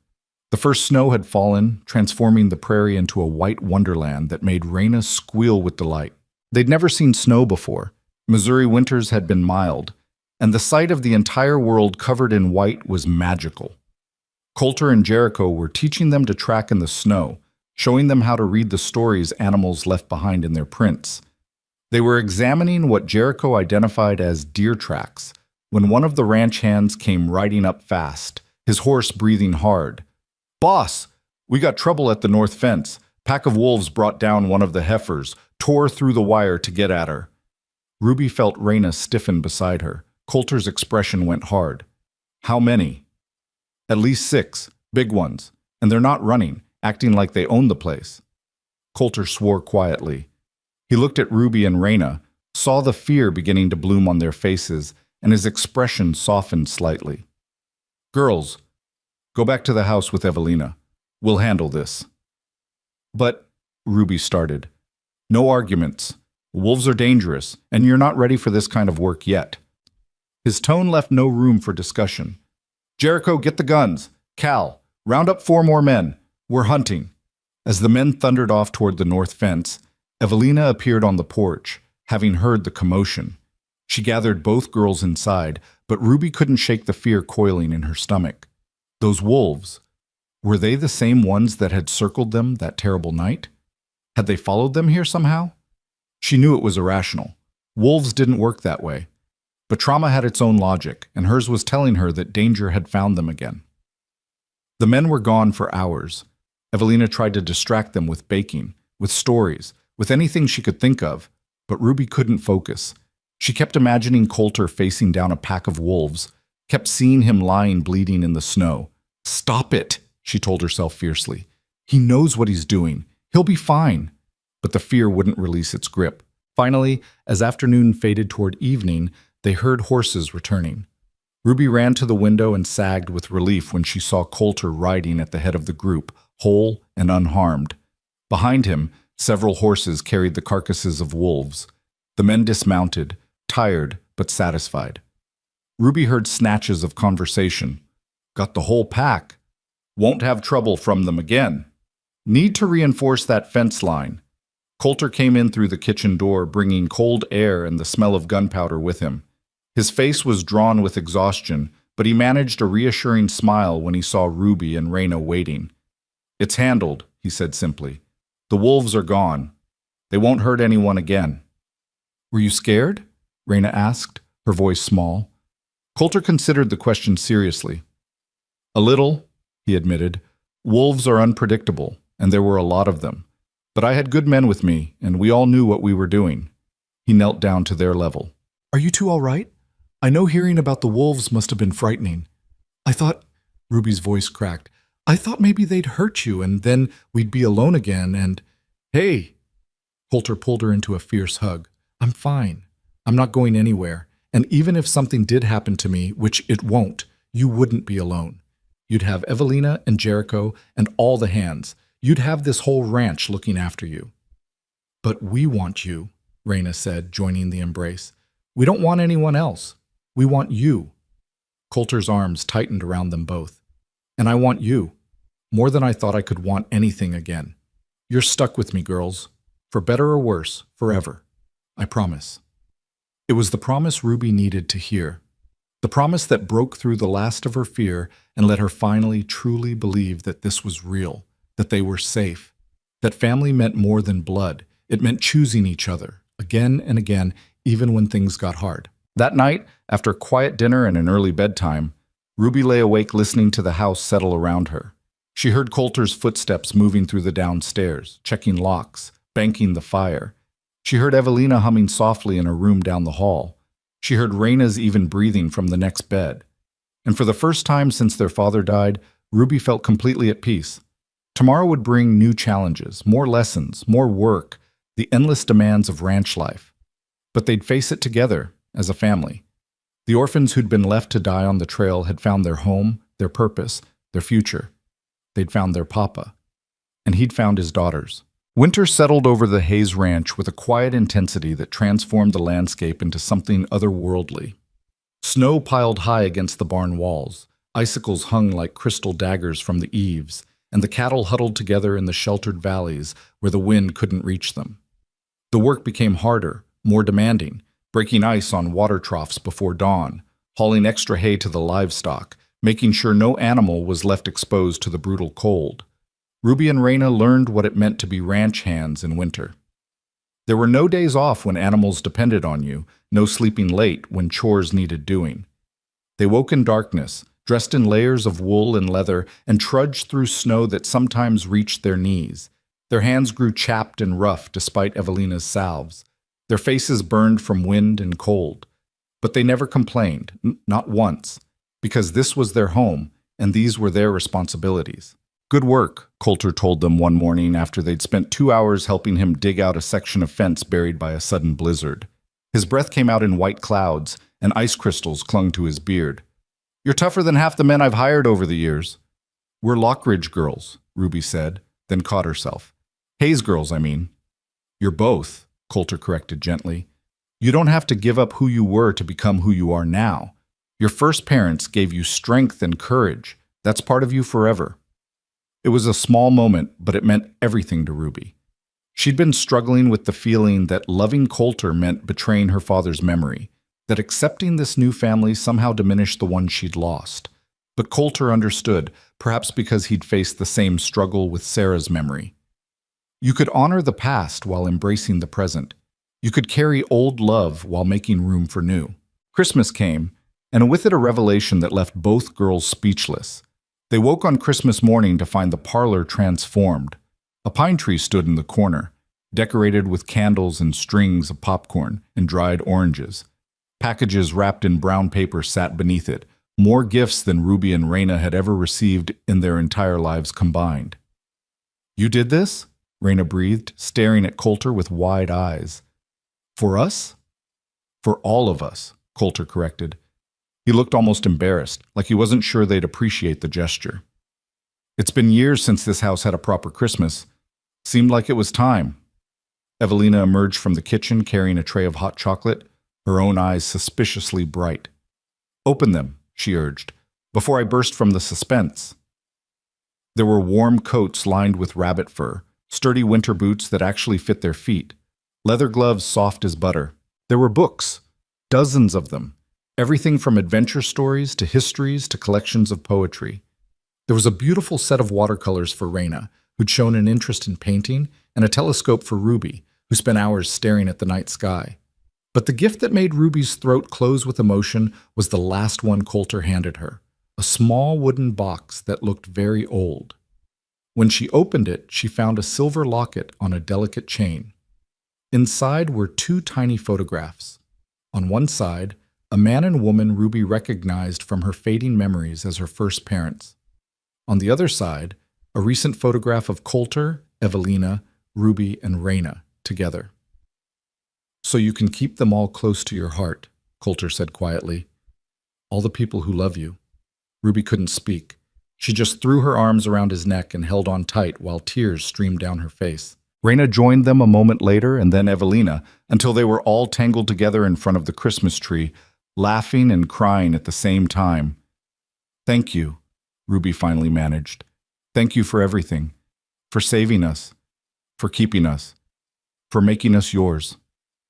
"Thank you for letting me be yours," Coulter replied, his voice rough with emotion. "You've given me more than you know." The ranch hands came by later that afternoon for Christmas dinner, a massive feast that Evelina had been preparing for days. The house filled with laughter, stories, the clatter of silverware, and the warmth of too many bodies packed into one space.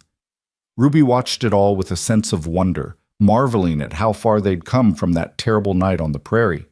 Jericho raised his glass in a toast. "To the Hayes family," he said, his deep voice carrying through the room. "May this be the first of many Christmases together, and may the happiness in this house never fade." "To family," everyone echoed, and Ruby felt the words settle into her bones like a blessing. But happiness, as Ruby was learning, was a fragile thing that required constant tending. 3 weeks after Christmas, trouble arrived in the form of a telegram from Cheyenne. Coulter read it at the breakfast table, his expression darkening with every line. "What is it?" Evelina asked, setting down her coffee cup. "Eleanor's filed an appeal," Coulter said flatly. "She's claiming the adoption was fraudulent, that she was coerced into giving up her rights, that the judge was biased. She wants custody reinstated." Ruby felt ice slide down her spine. "But she can't. The judge said a lot of things, but appeals are part of the legal process." Coulter's jaw was tight with barely controlled rage.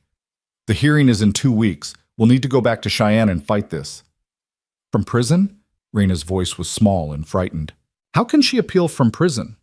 "She found herself a lawyer," Coulter explained. "Someone willing to argue that the system failed her, that she deserves another chance. It's horseshit, but we have to take it seriously." "Coulter," Evelina warned, glancing at the girls. "Sorry." He rubbed his face with both hands, suddenly looking exhausted. "But the truth is, this could get ugly. Eleanor's lawyer is going to paint me as a wealthy rancher who stole 2 children, and her as a desperate woman who made a terrible mistake under duress. They're going to try to make this about class and privilege instead of about what she actually did." Ruby's hands clenched into fists. "That's not fair. She tried to kill us." "I know, sweetheart. I know." Coulter reached across the table and covered her hand with his. "But the law doesn't always care about fair. It cares about procedure and precedent and a dozen other things that have nothing to do with what's right. So we're going to need the best lawyer we can find, and we're going to need to be prepared for a fight."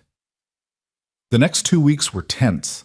Coulter brought in a lawyer from Denver, a sharp-eyed woman named Catherine Walsh, who'd built her reputation defending children's rights. She spent hours interviewing Ruby and Raina, having them recount every detail of their abandonment, every moment of their time with Eleanor. "I need you to be strong," Catherine told them. "Eleanor's lawyer is going to try to discredit your testimony. He'll suggest you're too young to remember clearly, that you've been coached, that you're lying to stay with a rich man. You need to stick to the truth and don't let him rattle you." "We can do that," Ruby said firmly. Beside her, Raina nodded, though her face was pale. They traveled to Cheyenne on a bitterly cold January morning, the 5 of them packed into Coulter's largest carriage with heated bricks at their feet. The city was larger than Ruby remembered, full of noise and movement, and too many people pressed too close together. She held tight to Raina's hand as they made their way to the courthouse, feeling eyes on them from every direction. The courtroom was even more packed than it had been for the original hearing. Word had spread about the appeal, and apparently half the territory wanted to see what would happen. Ruby spotted familiar faces from the ranch. Jericho and Cal and Marcus had all made the journey to show support. But she also saw strangers, people whose expressions ranged from sympathetic to openly hostile. Eleanor was brought in wearing prison clothes, looking haggard but defiant. Her new lawyer, a slick man named Bartholomew Price, stood beside her with an air of smug confidence that made Ruby's skin crawl. Judge Carmichael entered, and the proceedings began. Price started with an opening statement that made Ruby's blood boil. He painted Eleanor as a victim, a widow overwhelmed by circumstances, a woman who'd made a terrible mistake in a moment of desperation, but who'd never stopped loving her stepdaughters. He claimed the abandonment had been a misunderstanding, that Eleanor had intended to come back for the girls, but had been prevented by circumstances beyond her control. "Mrs. Crane has shown genuine remorse," Price argued. "She's undergone counseling in prison. She's committed to becoming a better mother, and most importantly, she's the only blood family these children have left. To deny her the chance at redemption is to deny the very principles of justice and mercy upon which our society is built." It was masterfully done, Ruby had to admit. If she hadn't lived through Eleanor's cruelty, she might have almost believed it. Catherine Walsh stood to respond, and her voice was cold as winter steels. "Mr. Price would have us believe that abandoning 2 8-year-old girls in the wilderness without food or water was a mistake. That telling them the wolves could have them was a momentary lapse in judgment. That driving away while they screamed and begged for mercy was somehow excusable." She paused, letting the words sink in. This was not a mistake. It was attempted murder. And Eleanor Crane's only regret is that she was caught before she could profit from selling these children to mining camps. The courtroom erupted in murmurs. Judge Carmichael's gavel came down hard. "Order! I will have order in this court." The hearing dragged on for hours. Price called witnesses, people from the wagon train who testified that Eleanor had seemed like a devoted mother, that the girls had been difficult and ungrateful, that the stress of the trail had affected everyone's judgment. It was all carefully constructed lies and half-truths, but it was effective. Then Catherine called her witnesses. Horace, the wagon master, testified again about Eleanor's coldness toward the girls. Martha Simmons described watching Eleanor deliberately starve them while feeding herself well. Dr. Morrison took the stand and described the condition Ruby and Raina had been in when he first examined them: hypothermic, malnourished, covered in wounds. "In my professional opinion," Morrison said, "if Mr. Hayes hadn't found them when he did, those girls would have been dead within hours. This was not an act of desperation. It was calculated cruelty." Finally, it was Ruby's turn to testify. She walked to the witness stand with her head high, refusing to show the fear churning in her stomach.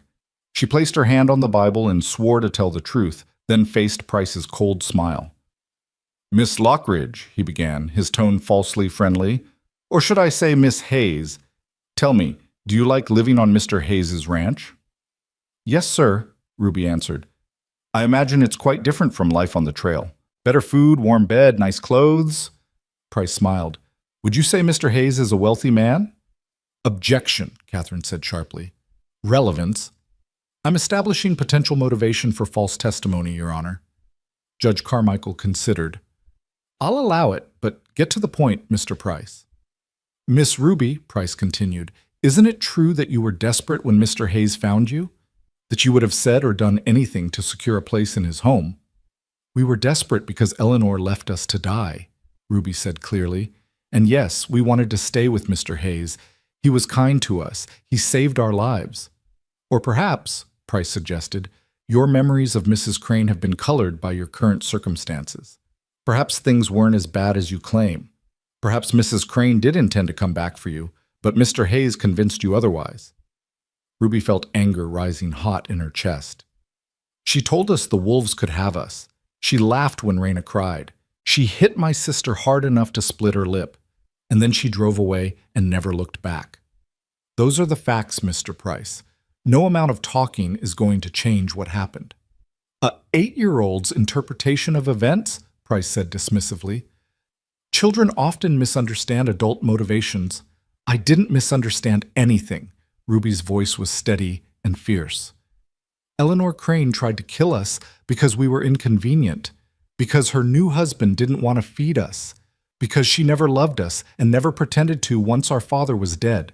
If you want to give her another chance, fine, but give it to her with someone else's children, not us. We're not going back to her, ever." The courtroom was silent. Price looked like he wanted to argue further, but Catherine was already standing. "Your Honor, I think we've heard enough. Ruby Hayes has testified truthfully and consistently about her experiences. The defense would like to paint this as a child's misunderstanding, but the physical evidence supports everything she's said. These girls were abandoned, they were abused, they nearly died, and now the woman responsible wants them back so she can exploit them. This court cannot allow that to happen." Judge Carmichael studied Ruby for a long moment, then looked at Eleanor, who was staring at the table with a sullen expression. Finally, he turned to Raina. "Miss Raina, please approach the bench." Raina walked forward on shaking legs, and Ruby wanted desperately to go with her, to protect her from whatever was coming. But she forced herself to stay seated, to trust that her sister could handle this. "Miss Raina," the judge said gently, "I need you to tell me, in your own words, if you want to return to Mrs. Crane's custody." "No." Raina's voice was small but clear. "Never. She hurt us. She scared us. She left us to die. And if you make us go back to her—" Her voice broke. "If you make us go back, we'll run away. We'll disappear into the prairie, and you'll never find us. Because dying out there would be better than living with her." The judge's expression softened with something that looked like pain. "Thank you, Miss Raina. You may return to your seat." He was quiet for a long time after that, studying papers, making notes, his face unreadable. Ruby felt Coulter's hand settle on her shoulder, a silent gesture of support, and she leaned into it gratefully. Finally, Judge Carmichael spoke. I've heard the arguments from both sides. I've reviewed the evidence, both from the original trial and from today's hearing, and I've listened very carefully to the testimony of Ruby and Raina Hayes, children who have shown remarkable courage and clarity in the face of circumstances no child should ever have to endure. He fixed Eleanor with a hard stare. Mrs. Crane, you had an opportunity to care for two vulnerable children. Instead, you treated them with cruelty and contempt. You starved them, you beat them, and finally you abandoned them in the wilderness with full knowledge that they would likely die. Your actions were not the result of momentary desperation. They were calculated, deliberate, and evil. Eleanor's face flushed with rage, but Price put a restraining hand on her arm. This court finds no merit whatsoever in your appeal, Carmichael continued. The original ruling stands. Your parental rights remain terminated, and the adoption by Coulter Hayes is valid and permanent. Furthermore, I'm adding an additional provision to your sentence. You are hereby forbidden from any contact with Ruby and Raina Hayes for the remainder of your natural life. If you attempt to circumvent this order, your sentence will be extended accordingly. His gavel came down with finality. This case is closed. The courtroom erupted. Ruby felt Raina crash into her arms, both of them crying with relief. Coulter pulled them both close, his own eyes shining with moisture. Catherine Walsh was shaking hands with people, accepting congratulations, but Ruby barely noticed. It was over. Truly, finally over. Eleanor was dragged from the courtroom screaming threats and curses, but her voice faded into nothing as the bailiffs hauled her away. Ruby watched her go and felt nothing. No fear, no anger, just a hollow sense of closure. That woman had no power over them anymore. She never would again. They stayed in Cheyenne that night, at a hotel that felt impossibly luxurious after the tension of the hearing. Coulter ordered dinner sent up to their rooms, a feast that none of them had much appetite for, and they sat together in comfortable silence, processing what had happened. I'm proud of you both, Coulter finally said. You were braver in that courtroom than most adults I know. You stood up for yourselves and you told the truth, even when it was hard. That takes real courage. We had to, Ruby said quietly. If we hadn't, she might have won. She might have taken us back. She never would have, Coulter said firmly. If that judge had ruled in her favor, I would have left the territory with you, gone to California or Oregon or Mexico if necessary. I made you a promise that you'd never have to go back to her. I meant it. Ruby looked at him. This man who'd become her father, who'd shown them what real love and protection looked like, and felt overwhelmed with gratitude. Thank you, she whispered, for fighting for us, for keeping us safe. Always, Coulter promised. For as long as I live, you two will be safe. That's what fathers do. They returned to the ranch 2 days later, greeted by the entire crew who'd stayed behind. Word of the judge's ruling had already reached them via telegraph, and they'd organized an impromptu celebration in the barn. Someone had hung lanterns from the rafters. Someone else had brought out fiddles and guitars. There was dancing and laughter and more food than anyone could eat. To the Hayes girls, Jericho called out, raising a cup. Who proved that the truth matters more than fancy lawyers? To Coulter Hayes, Cal added, who reminded us all what it means to be a decent man. Ruby danced with Raina, with Evelina, with each of the ranch hands who asked. She spun until she was dizzy, laughed until her sides hurt, and for the first time since this whole ordeal began, felt genuinely, completely happy. Later that night, as the party wound down and people began drifting back to the bunkhouse, Ruby found Coulter standing outside in the cold, staring up at the stars. Can't sleep? She asked, coming to stand beside him. Just thinking, he said, about how different things are now compared to a year ago, how empty this place felt, how empty I felt. And now? Now it feels like a home again. He looked down at her and his smile was genuine. You and Raina, you brought light back into this house, into my life. I don't think I ever thanked you properly for that. You saved us, Ruby pointed out. I think that makes us even. Maybe, Coulter allowed. Or maybe we saved each other. Maybe that's what family does. Saves each other, over and over, in 100 different ways. They stood together in comfortable silence, watching the stars wheel overhead. Somewhere in the distance, a coyote called, but its voice held no threat now, just the music of the prairie at night. The rest of winter passed more peacefully. With the threat of Eleanor finally, truly eliminated, the household settled into an even deeper rhythm of contentment. Ruby and Raina threw themselves into ranch life with renewed energy. They'd lost so much time to fear and uncertainty, and now they wanted to make up for it. Ruby proved to have a natural talent for working with horses. She spent hours in the barn with Jericho, learning the subtle art of training, understanding that it was about communication rather than domination.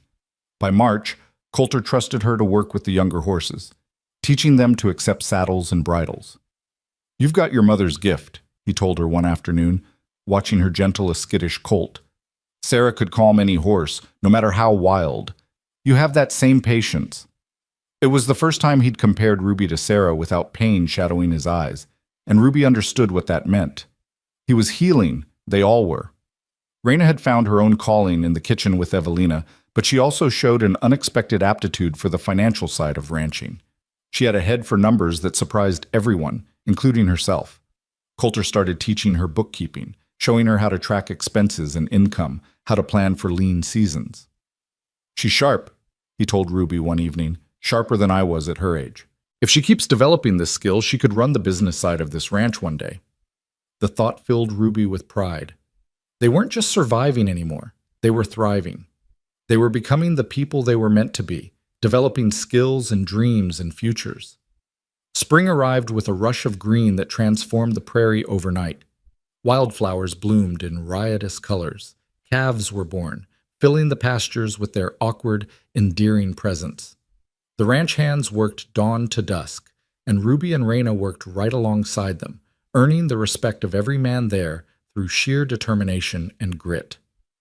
On Ruby's 9th birthday, April 3rd, a date that had almost been forgotten in the chaos of the previous year, Coulter woke her before dawn.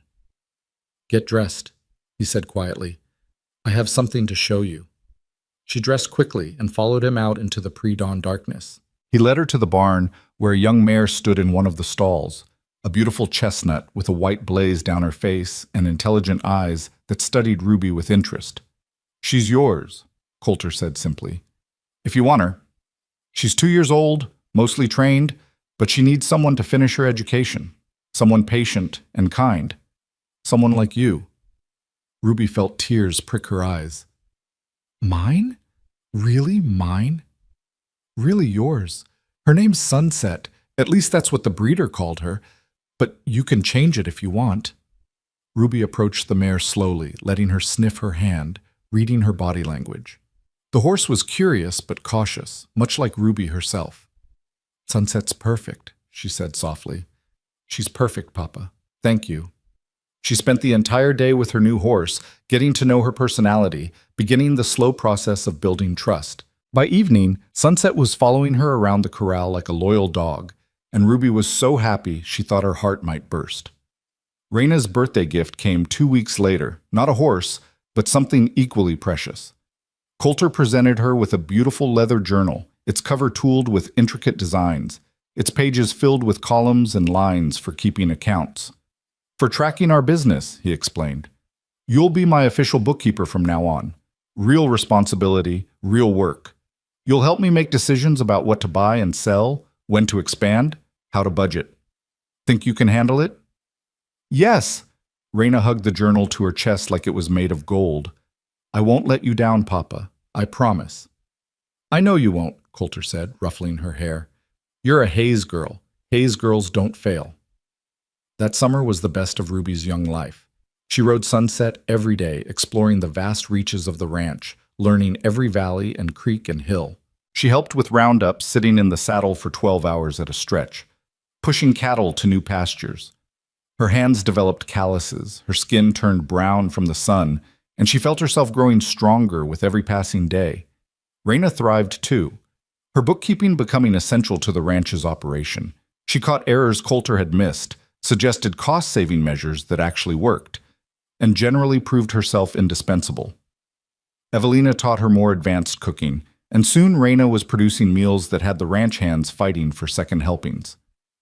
In July, something unexpected happened. A family arrived at the ranch. Homesteaders who'd gotten lost trying to find the main trail north. They had 3 children, including a girl about Ruby's age named Sarah. For 2 days, while Coulter helped them repair their wagon and resupply, Ruby and Sarah became fast friends. "You're so lucky," Sarah said wistfully as they sat on the corral fence watching the horses. "Living here, having all this space, learning to do real work. We're just going to some tiny farm in Montana where I'll probably spend the rest of my life churning butter and mending clothes." "You could stay," Ruby suggested impulsively. "There's always room for more hands on a ranch this size. I bet Papa would hire your father." But Sarah shook her head. "My father's got his heart set on his own land. Says he won't work for another man, not even a good one." She smiled sadly. "But thanks for being my friend, even if it's just for a little while. I haven't had a real friend in years." "Me neither," Ruby admitted. "Not since, well, not for a long time." When Sarah's family left, Ruby felt a pang of loneliness. She hadn't realized how much she'd missed having someone her own age to talk to, someone who understood what it was like to be a girl in this rough world. But the feeling passed quickly, soothed by the steady rhythms of ranch life and the solid presence of her family. By autumn, as the leaves began to turn and the air grew crisp, Ruby realized something profound. A full year had passed since that terrible night on the prairie, 12 months since Coulter had found them clinging to life in the rocks. One full cycle of seasons as Hayes girls. She stood on the porch one evening, watching the sun set over the prairie, and marveled at how different everything was. A year ago, she'd been certain she was going to die. Now she was here, healthy and strong and loved, with a future stretching out before her like the endless Wyoming sky. Thinking deep thoughts again? Coulter appeared beside her, 2 cups of coffee in his hands. He offered her one. He'd started letting her have coffee at dinner, claiming she'd earned it through her hard work. "Just thinking about how much has changed," Ruby said. "How different we are now." "Different how?" Ruby considered. "Stronger, braver, more sure of ourselves." She looked up at him. "Happier." "Yeah," Coulter agreed softly. "We are that." He was quiet for a moment, then said, "I never thought I'd feel this way again. After Sarah died, I was convinced that part of my life was over, that I'd spend the rest of my days alone, just going through the motions." He smiled. "Thank you for proving me wrong." "Thank you for not riding past us that night," Ruby replied. "Thank you for stopping, for caring, for choosing us." "Best decision I ever made," Coulter said firmly. Then, with a slight smile, "Even if you two have turned my quiet ranch into a circus of activity," Ruby laughed. "You love it." "I do," he admitted. "More than I thought possible." They stood together watching the stars emerge, father and daughter, bound not by blood but by something stronger, choice and love, and the stubborn refusal to give up on each other. Behind them, through the lighted windows, Ruby could see Raina helping Evelina with dishes, both of them laughing at something. This was family, Ruby thought. Not perfect, not without its challenges, but real and solid and true. They'd all been broken in different ways, had all lost people they loved, had all faced darkness that should have destroyed them. But instead of letting that darkness win, they'd found each other. They'd built something new from the ruins of their old lives. And maybe that was what survival really meant, not just enduring, but growing. Not just living, but thriving. Not just remembering the past, but building a future worth living for. Ruby took a sip of her coffee and smiled. Tomorrow would bring new challenges, new lessons, new adventures. But tonight, standing here with her papa under the Wyoming stars, surrounded by the life they'd built together, she felt completely at peace. They'd made it. Against all odds, despite everything that had tried to break them, they'd made it. And they were home. The peace Ruby had felt that autumn evening lasted exactly 3 weeks. It shattered on a cold October morning when a rider came thundering up to the ranch house, his horse lathered with sweat and his face pale with urgency. Ruby was in the barn helping Jericho repair a broken stall door when she heard the commotion, Coulter's raised voice, the ranch hands gathering in the yard, a tension in the air that made her stomach clench with familiar dread. "What's happening?" she asked Jericho, who dropped his tools and was striding toward the house. "Stay here," he ordered. But Ruby had never been good at following orders when her family might be in danger. She ran after him, arriving just in time to hear the messenger deliver his news. "Fire at the Morrison place," the man was saying, his words tumbling over each other. "Spread from the barn to the house before they could stop it." Doc Morrison got his wife out, but he went back in for something. Papers, medicine, I don't know. And the roof came down. He's trapped inside, and the fire's too hot for anyone to get close. Coulter was already moving, shouting orders. "Jericho, get every man mounted. Bring shovels, blankets, anything we can use to fight fire. Cal, hitch up the water wagon. Marcus, ride ahead and see if you can organize a bucket line from the creek." "Papa," Ruby started, but he was already running toward the barn. Within minutes, the ranch erupted into organized chaos. Men saddled horses at a dead run, loaded supplies onto wagons, checked their gear with the efficient movements of people who'd trained for emergencies. Ruby stood frozen, watching it all, until she felt a hand on her shoulder.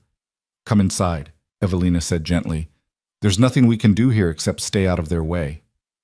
"But Dr. Morrison," Ruby's voice cracked. Doctor. Morrison had been kind to them, had checked on them weekly during those first fragile months. The thought of him trapped in a burning building made her feel sick. "Your father will do everything he can," Evelina assured her. "Now come. We need to prepare. They'll bring injured people back here. We need bandages, salves, clean water. We need to be ready to help." The waiting was excruciating. Ruby and Reyna worked alongside Evelina, tearing sheets into strips, boiling water, laying out Evelina's medical supplies in neat rows on the kitchen table. But every few minutes, Ruby found herself at the window, staring down the road toward the Morrison Ranch, watching for signs of smoke or returning riders. It was late afternoon when they finally came back. Ruby saw Coulter first, his face blackened with soot, his clothes scorched and torn. Behind him, a wagon carried what looked like bodies covered in blankets, and Ruby's heart seized with terror. She ran outside, Reyna at her heels. "Papa, did you—" Coulter dismounted heavily, swaying with exhaustion. His eyes were red-rimmed, whether from smoke or tears Ruby couldn't tell. "We got him out," he said hoarsely, "but he's hurt bad. Burns on his arms and back, smoke in his lungs. He needs help, and the nearest real doctor is 2 days away." Mrs. Morrison was already being carried into the house, sobbing and calling her husband's name. Dr. Morrison followed on a stretcher, his face gray with pain, his breathing labored and wet-sounding. The smell of burned flesh made Ruby gag, but she forced herself to stay steady. "What can we do?" she asked Coulter. "Pray," he said simply. "And help Evelina however you can. She's the closest thing to a doctor we've got right now." The next 3 days were a nightmare of vigil and worry. Dr. Morrison lay in one of the guest rooms, drifting in and out of consciousness, his wife at his side refusing to leave. Evelina worked tirelessly, cleaning his wounds, changing bandages, dosing him with willow bark tea for pain and fever. But everyone could see he was failing. The burns were too extensive, the smoke damage too severe. Ruby helped where she could, fetching water, holding the doctor's hand when he thrashed with fever dreams, sitting with Mrs. Morrison when the woman needed someone to talk to or simply cry with. She learned things during those long hours, learned that mortality was arbitrary and cruel, that good people suffered just as much as bad ones, that life could be snatched away in an instant despite everyone's best efforts. On the fourth morning, Dr. Morrison woke with unusual clarity. His eyes, though sunken and pained, were focused. He asked to speak with Coulter privately, and when Coulter emerged from the room 20 minutes later, his expression was grave. "He wants to see you girls," Coulter told Ruby and Reyna. "He doesn't have much time left. He wants to say goodbye." Ruby's throat closed, but she nodded. She took Reyna's hand and they walked together into the dim room where death waited patiently in the corner. Dr. Morrison smiled when he saw them, a weak, painful smile, but genuine. "There are my brave girls," he whispered. "Come closer. Let me see you properly." They approached the bed, and Ruby was shocked by how much he'd deteriorated in just a few days. The vital, energetic man who'd examined them so carefully after their rescue had become a frail shadow. "I wanted to tell you," Morrison continued, his voice barely audible, "how proud I am of you both. When I first saw you, I didn't think you'd make it through the week. But look at you now, strong, healthy, full of life. You're survivors, you two. Never forget that. You're going to survive too, Raina said desperately. You have to. You're the doctor. You help people. Not this time, little one. Morrison's hand trembled as he reached out to touch her cheek. Sometimes even doctors can't fix what's broken. But that's all right. I've had a good life. I've helped a lot of people. And seeing you girls thrive, that's a good way to end things. Knowing I played a small part in your story. It wasn't small, Ruby managed past the lump in her throat. You saved us just as much as Papa did. You made sure we healed right. You gave us a chance. Then my work is complete. Morrison's eyes drifted closed. Take care of each other. Take care of your father. He needs you more than he knows. Those were the last words he spoke. He slipped away an hour later with his wife holding one hand and Coulter holding the other. The ranch fell silent with grief, not just for Morrison, but for what his death represented. Mortality had come calling, reminding them all that safety was an illusion, that tragedy could strike at any moment regardless of how careful they were. They buried Dr. Morrison on a hill overlooking his property, under a sky so blue it seemed mocking. Half the territory came to the funeral, patients he'd treated, families he'd helped, people whose lives he'd touched. Ruby stood between Coulter and Raina, listening to the preacher talk about a good man gone too soon, and felt anger mixing with her grief. It wasn't fair. Dr. Morrison had been kind and generous and skilled.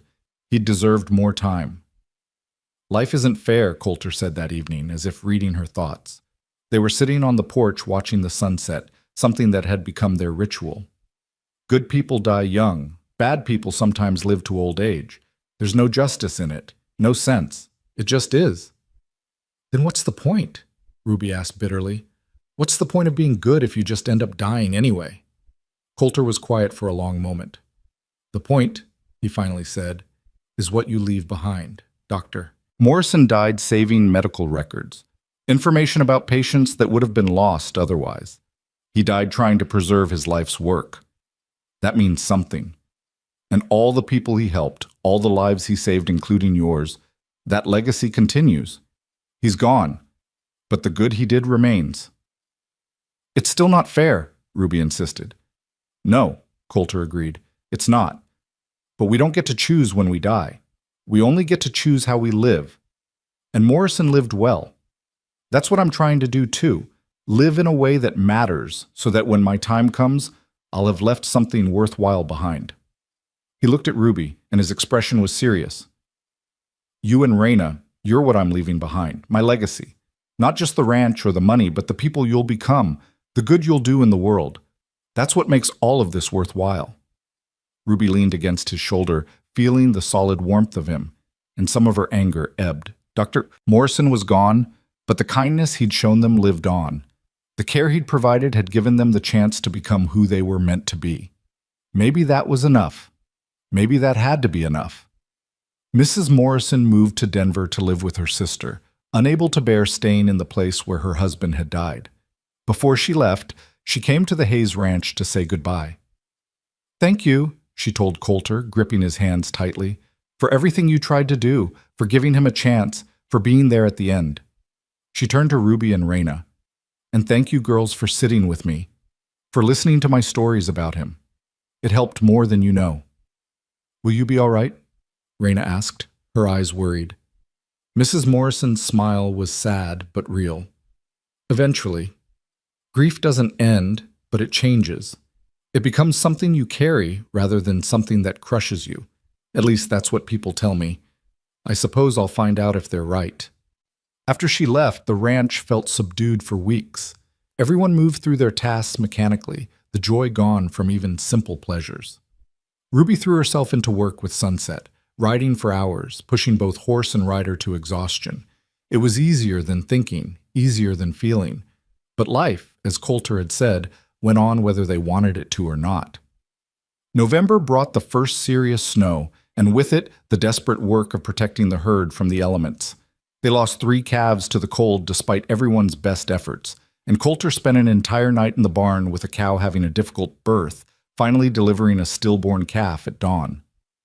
This is ranching, Jericho told Ruby when he found her crying in the tack room after helping dispose of the dead calf. Birth and death all mixed together. You save the ones you can and mourn the ones you can't, but you keep going. The living depend on you. How do you stand it? Ruby asked. Rubitis. How do you keep caring when you know things will die anyway? Because caring matters, Jericho said simply. That calf died, but it had a fighting chance because we tried. The 3 we lost to cold, they would have died faster and harder if we hadn't done everything we could. We don't get to control outcomes, Ruby. We only get to control our effort. And our effort has to be everything, every time, because that's what the animals deserve. That's what life deserves. It was a hard lesson, but Ruby was starting to understand it. Life on the ranch was teaching her things no book could, about responsibility, about sacrifice, about the weight of caring for creatures that depended on you completely. It was teaching her that love always came with the risk of loss, but that the love was worth it anyway. Christmas came again, but this year it was quieter, tinged with awareness of their mortality and fragility. They didn't have a big party, just family dinner with Evelina and the core ranch hands who'd become like uncles.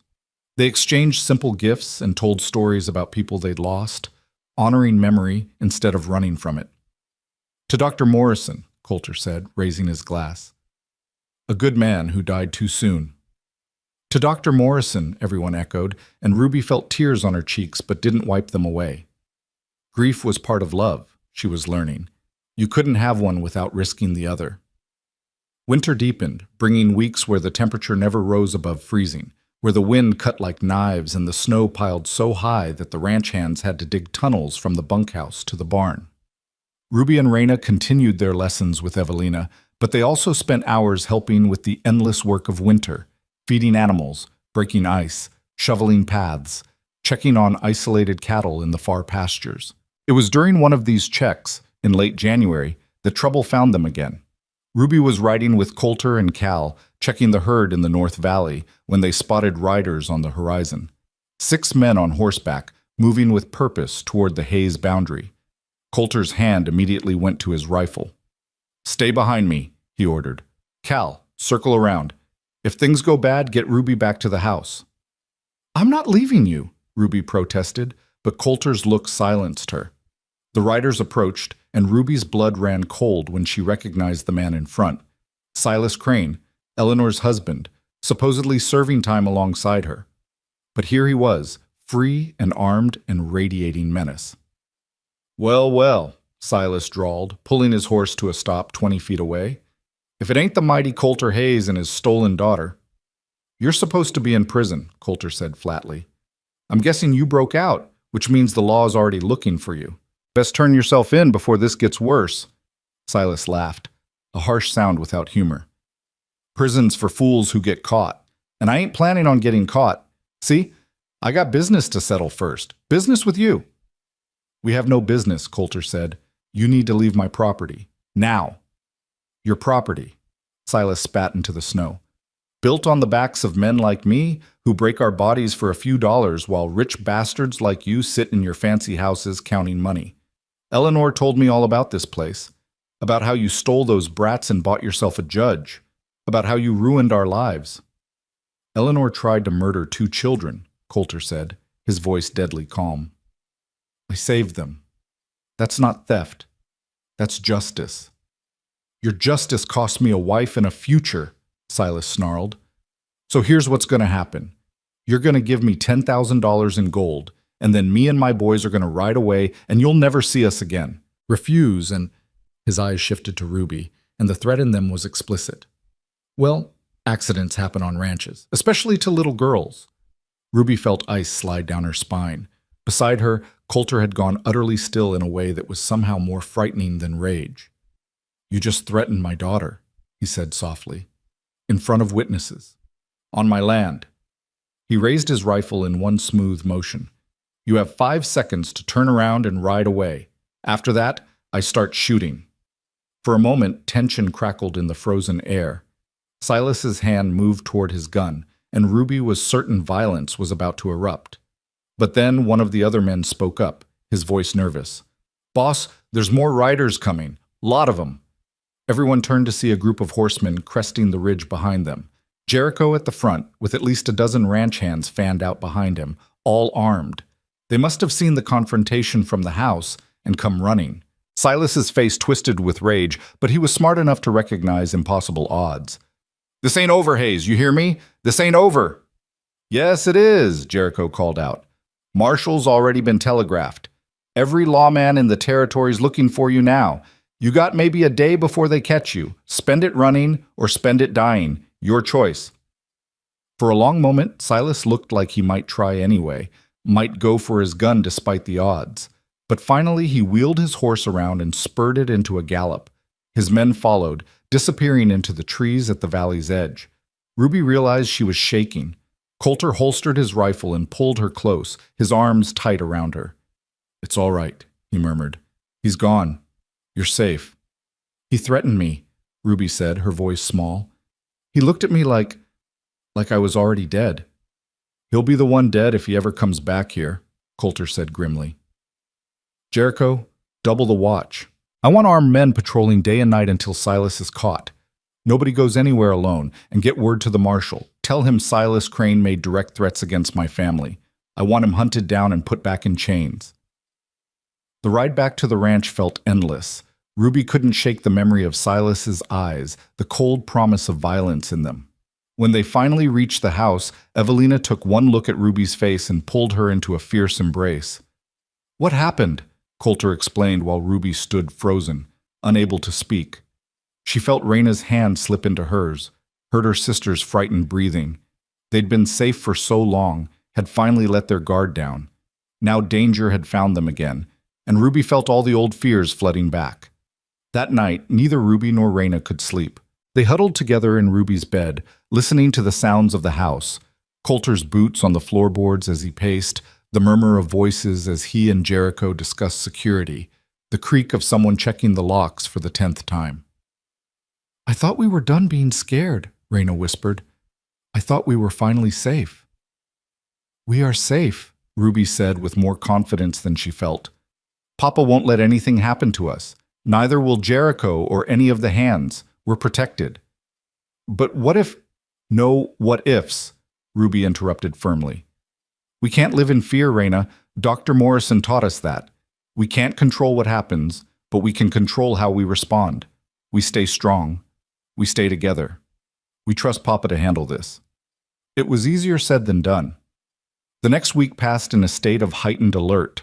The ranch hands took turns on watch, rifles always within reach. Ruby and Raina weren't allowed outside without an armed escort. Every sudden sound made Ruby's heart race. Every shadow seemed to hide threats. But Coulter remained steady, a rock they could all lean on. He went about his work with calm efficiency, never showing fear, even though Ruby knew he must be feeling it. At night, he read to them from adventure novels, his deep voice steady and soothing, reminding them that heroes faced danger and overcame it. "You're teaching us to be brave," Ruby said one evening as he closed the book. "I'm teaching you that bravery isn't the absence of fear," Coulter corrected. "It's acting despite fear, doing what needs to be done even when you're terrified.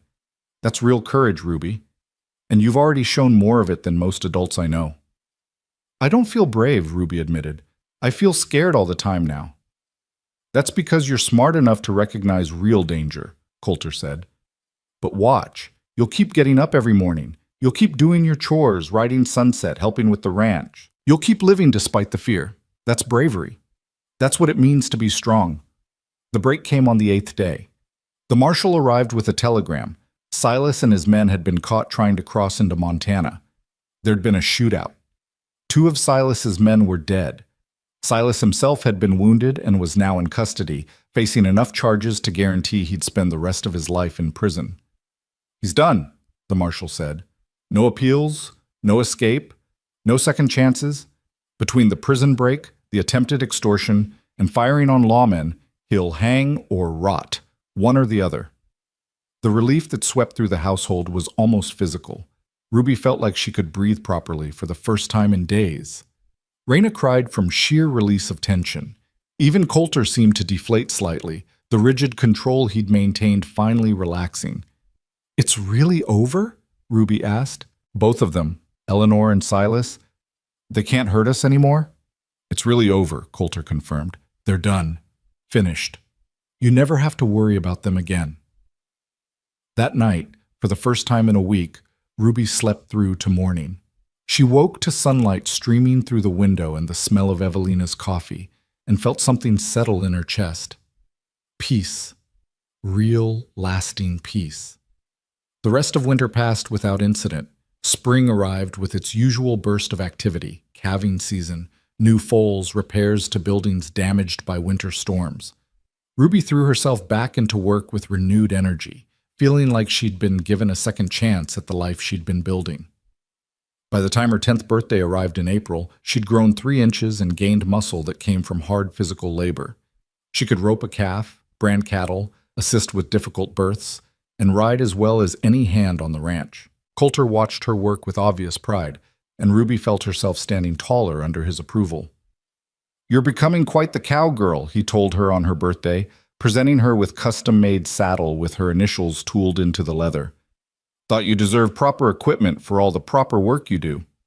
Ruby traced the letters, RH, Ruby Hayes, and felt emotion swell in her chest. "It's perfect," she whispered. "Thank you, Papa." "Thank you," Coulter replied, "for being exactly who you are, for surviving everything that tried to break you, for becoming this strong, capable, amazing person." His voice roughened. "I'm proud to be your father, Ruby. Every single day." Ruby hugged him tight, breathing in the familiar scent of leather and horses and home. They'd been through so much, abandonment, grief, loss, threat after threat, but they'd survived it all. They'd more than survived. They'd thrived. And as Ruby stood there in her father's arms, surrounded by the life they'd built together, she finally understood what Coulter had been trying to teach her. Courage wasn't about not being afraid. It was about facing fear and choosing love anyway. It was about building something good despite knowing it could be lost. It was about getting up every morning and deciding that life, messy, dangerous, unpredictable life, was worth living with everything you had. They'd been given a second chance, all of them, and they weren't going to waste it. The years that followed Ruby's 10th birthday seemed to pass both quickly and slowly, each season bringing its own rhythms and lessons. The ranch flourished under Coulter's careful management and Raina's increasingly sophisticated bookkeeping. The herd grew from 200 head to nearly 500. The horse breeding program that Ruby had helped develop began producing animals known throughout the territory for their intelligence and stamina. The Hayes Ranch became synonymous with quality, integrity, and the kind of success that came from honest work and careful planning. Ruby grew into her role as Coulter's right hand in the day-to-day operations. By 12, she could evaluate a horse's conformation with an expert eye, negotiate prices with buyers who underestimated her because of her age and gender, and manage a crew of ranch hands twice her size. She wore her authority naturally, never demanding respect but earning it through competence and fairness. The men who'd watched her arrive as a starving, traumatized 8-year-old now took orders from her without question.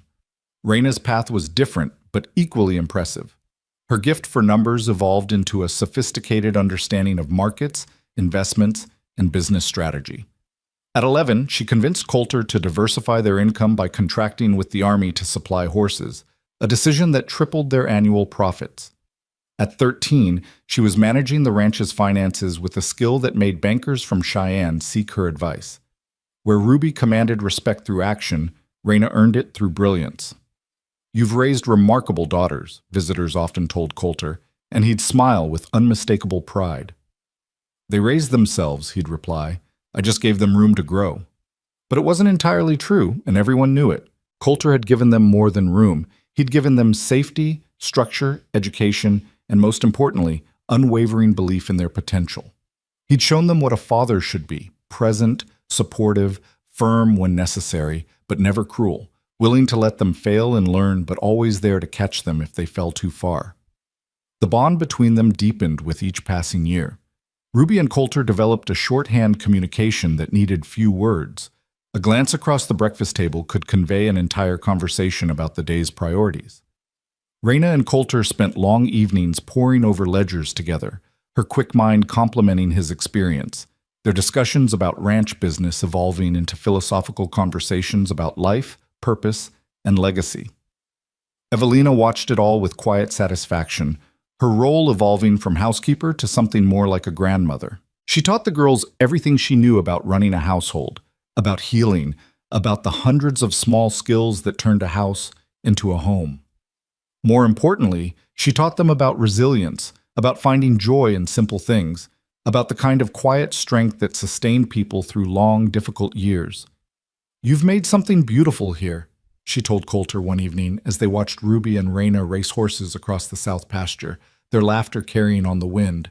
"Sarah would be proud of what you've built, of who you've become." "I hope so," Coulter said quietly. "I think about her often, about what she'd say about all this, about the girls." "She'd say you did well," Evelina assured him. "She'd say you honored her memory by opening your heart again instead of closing it forever. That takes courage, Coulter, real courage." It was true that Coulter had changed in the years since finding Ruby and Raina. The hardness that had encased him after Sarah's death had softened, worn away by daily doses of laughter and purpose, and the simple act of being needed. He smiled more easily now. His eyes held warmth instead of just pain. He'd learned to live again instead of merely existing, and everyone who knew him recognized the transformation. But transformation wasn't without its challenges. As Ruby and Raina entered their teenage years, new complications arose. Ruby at 14 was as comfortable in a saddle as on her own feet, more at ease with horses and cattle than with people her own age. She had few friends outside the ranch, and the ones she did have were mostly the daughters of neighboring ranchers, girls who understood the demands of this life, but who often seemed frivolous and silly to Ruby's serious nature. "You need to spend more time with people your age," Coulter told her one morning, after she'd turned down yet another invitation to a social gathering in town. "You're becoming isolated, Ruby. That's not healthy." "I'm not isolated," Ruby protested. "I have Raina. I have you and Evelina and all the hands. That's plenty of people." "That's family and employees," Coulter pointed out. "You need friends, Ruby. People you can talk to about things that matter to you. People who aren't part of the ranch." "The ranch is what matters to me," Ruby said stubbornly. "Everything else feels like a waste of time." Coulter studied her with concern. He recognized what was happening.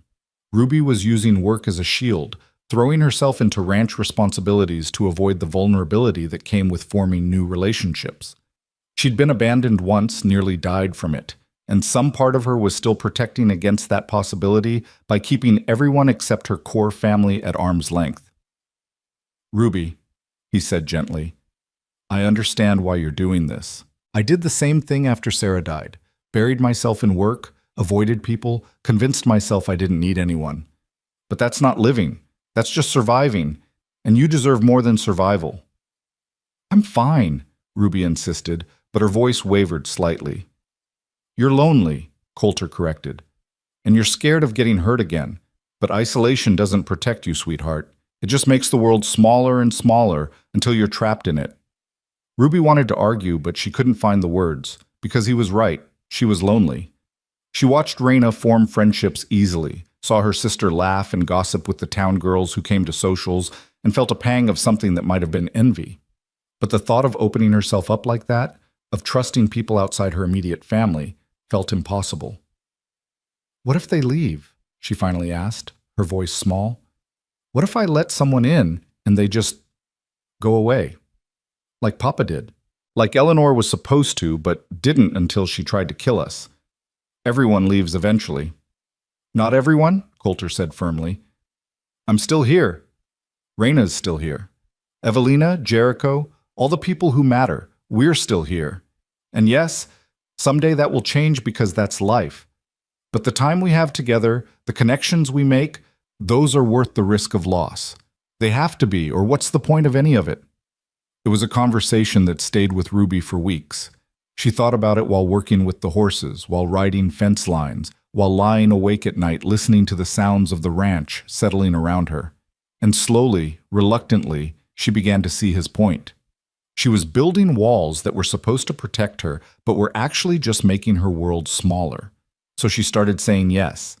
Yes to the church social, where she spent an awkward but not terrible afternoon with girls who wanted to talk about boys and fashion. Yes to helping the new school teacher organize books for the one-room schoolhouse, even though Ruby had long since outgrown its curriculum.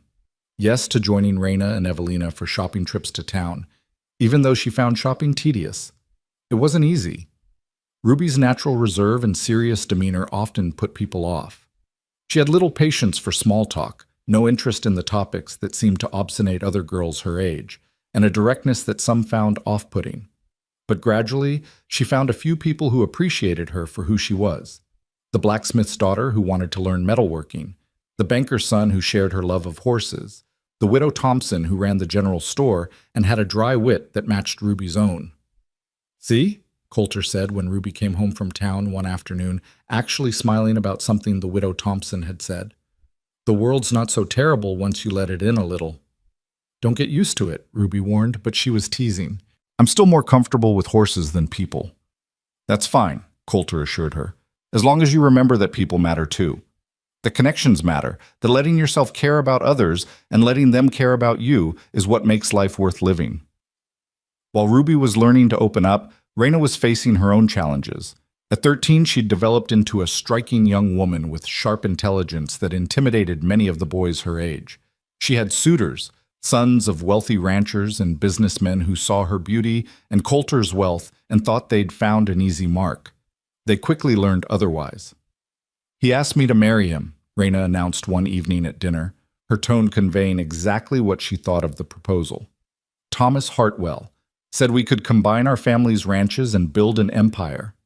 "What did you tell him?" Coulter asked, trying to keep the amusement out of his voice.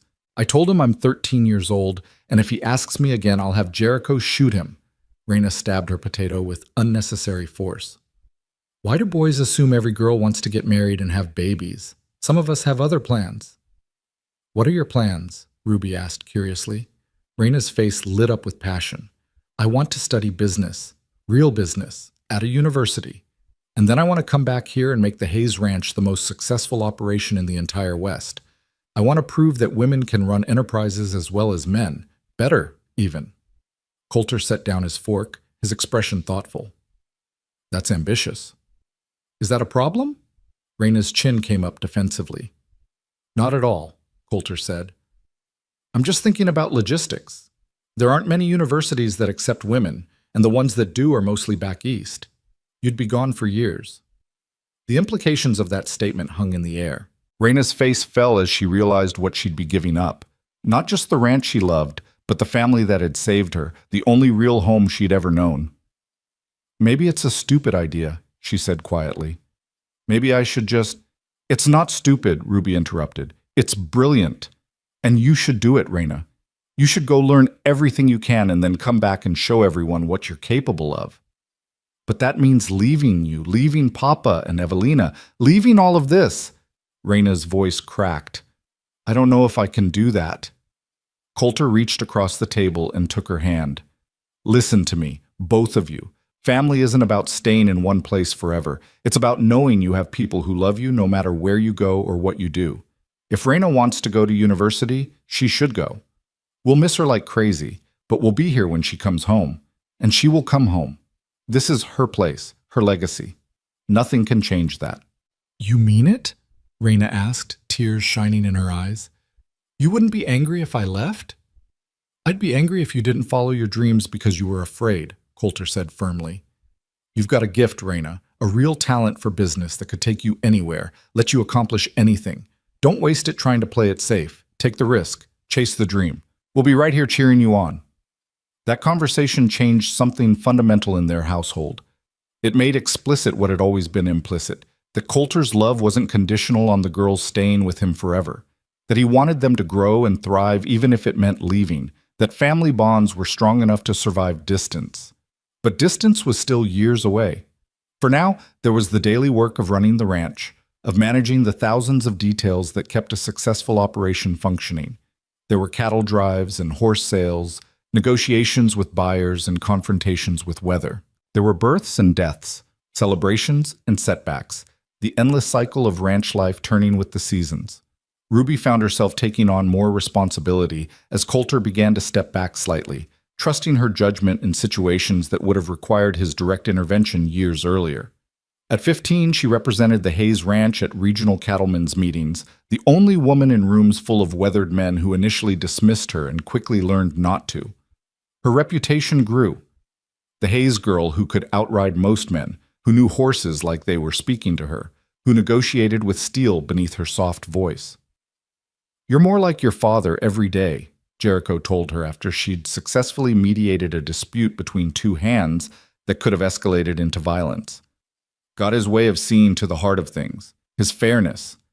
"He's taught me well," Ruby said simply, but inside she glowed with pride. Being compared to Coulter felt like the highest compliment anyone could pay her. The summer Ruby turned 16, everything changed in a way none of them expected. A family arrived at the ranch in July, travelers whose wagon had broken down on the main road. Coulter immediately offered hospitality, as he always did, inviting them to stay until repairs could be made. The family consisted of parents, 2 young children, and their eldest son, a young man of 18 named Daniel Prescott. Daniel was tall and lean, with sun-streaked hair, an easy smile that made people like him instantly. He was educated, having spent 2 years at university before his family's fortunes reversed, and they'd been forced to head west seeking new opportunities. He was well-spoken, hardworking, and unfailingly polite. He was also clearly fascinated by Ruby. "I've never met anyone like you," he told her on the 3rd day of his family's stay, watching her work with a particularly difficult mare. "Most girls I know are terrified of horses this size." "Most girls you know probably haven't grown up on a ranch," Ruby pointed out, not looking away from the mare. "Horses are just animals. They're not scary if you understand them." "You make it look easy," Daniel observed. "But I've been watching the other hands work with her. They use force and intimidation. You use, I don't know what to call it, conversation?" Ruby smiled despite herself. "That's actually a good word for it. Horses communicate constantly. You just have to learn their language." They talked for hours that afternoon, and Ruby found herself enjoying Daniel's company in a way that surprised her. He asked intelligent questions, actually listened to her answers, and treated her expertise with respect instead of condescension. When she talked about her dreams of expanding the horse breeding program, he offered thoughtful suggestions instead of dismissing them as impractical. "You should be careful," Raina teased that evening after Daniel and his family had retired to the guest house. "You actually smiled at him, multiple times. I'm not sure I've ever seen you smile at a boy before." "Don't be ridiculous," Ruby said, but she felt her cheeks heat. "I was just being polite to a guest." "Uh-huh." Raina's grin was knowing. "Polite, sure. That's why you spent 4 hours showing him around the ranch instead of doing your actual work." Ruby threw a pillow at her sister, but she couldn't quite suppress her own smile. The truth was, she did like Daniel. He was different from the boys who'd tried to court her before, less impressed by her father's wealth, more interested in her as a person. When he looked at her, he seemed to see Ruby the individual, not just Ruby the Hayes heiress. The Prescott family's repairs took a week, and during that time, Ruby and Daniel spent increasingly more time together. He helped her with her work, proving himself surprisingly capable despite his lack of ranch experience. They rode out to check fence lines together, sat on the porch in the evenings talking about books and ideas, discovered a shared love of stargazing.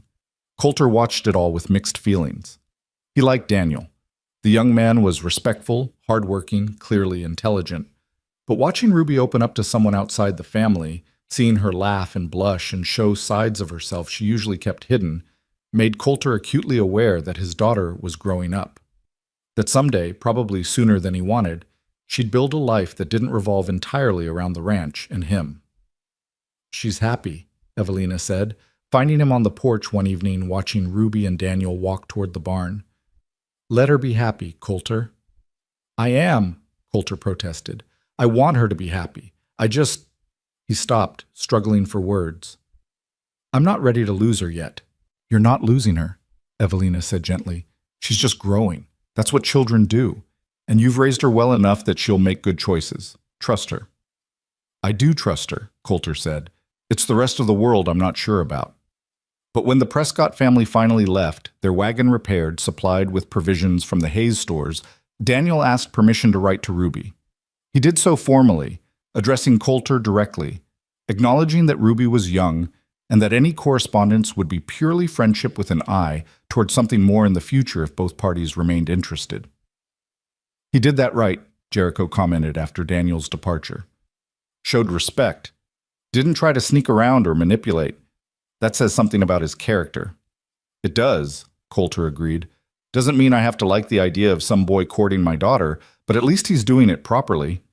Ruby and Daniel exchanged letters throughout the fall and winter. His family had settled in Colorado, where his father had found work managing a small ranch.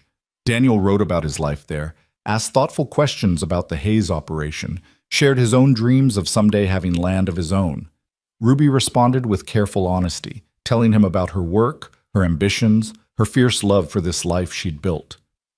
He wants to visit in the spring, Ruby told Coulter in March, her voice carefully casual. His letter says he'd like to see the ranch during calving season, learn more about our operation, and, she hesitated, and see me. He was very clear about that part.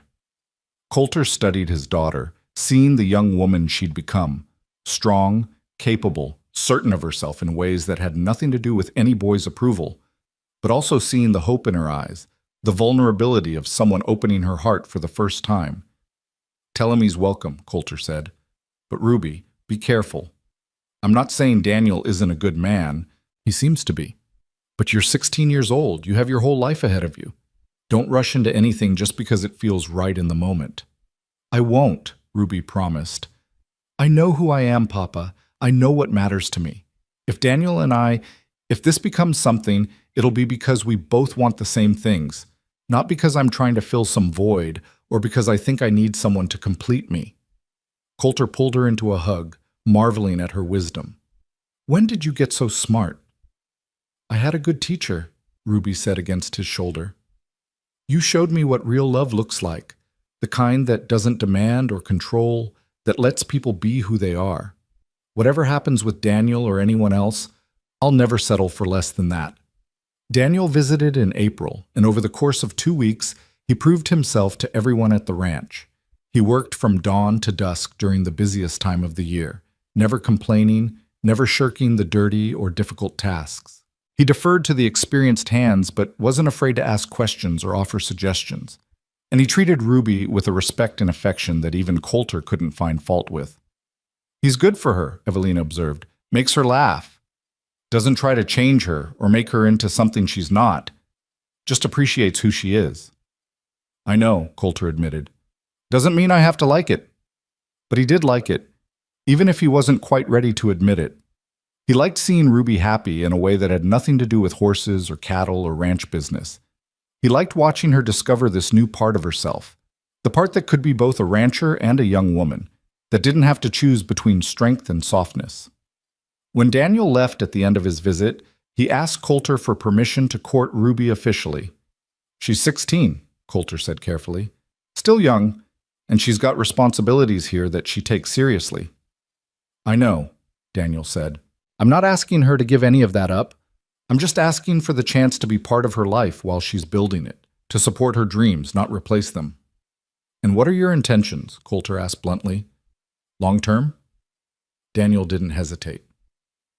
Eventually, marriage, but not for years. Not until Ruby's ready, until we're both established enough to build a life together. I have nothing to offer her right now except myself and my commitment, but I'm working to change that.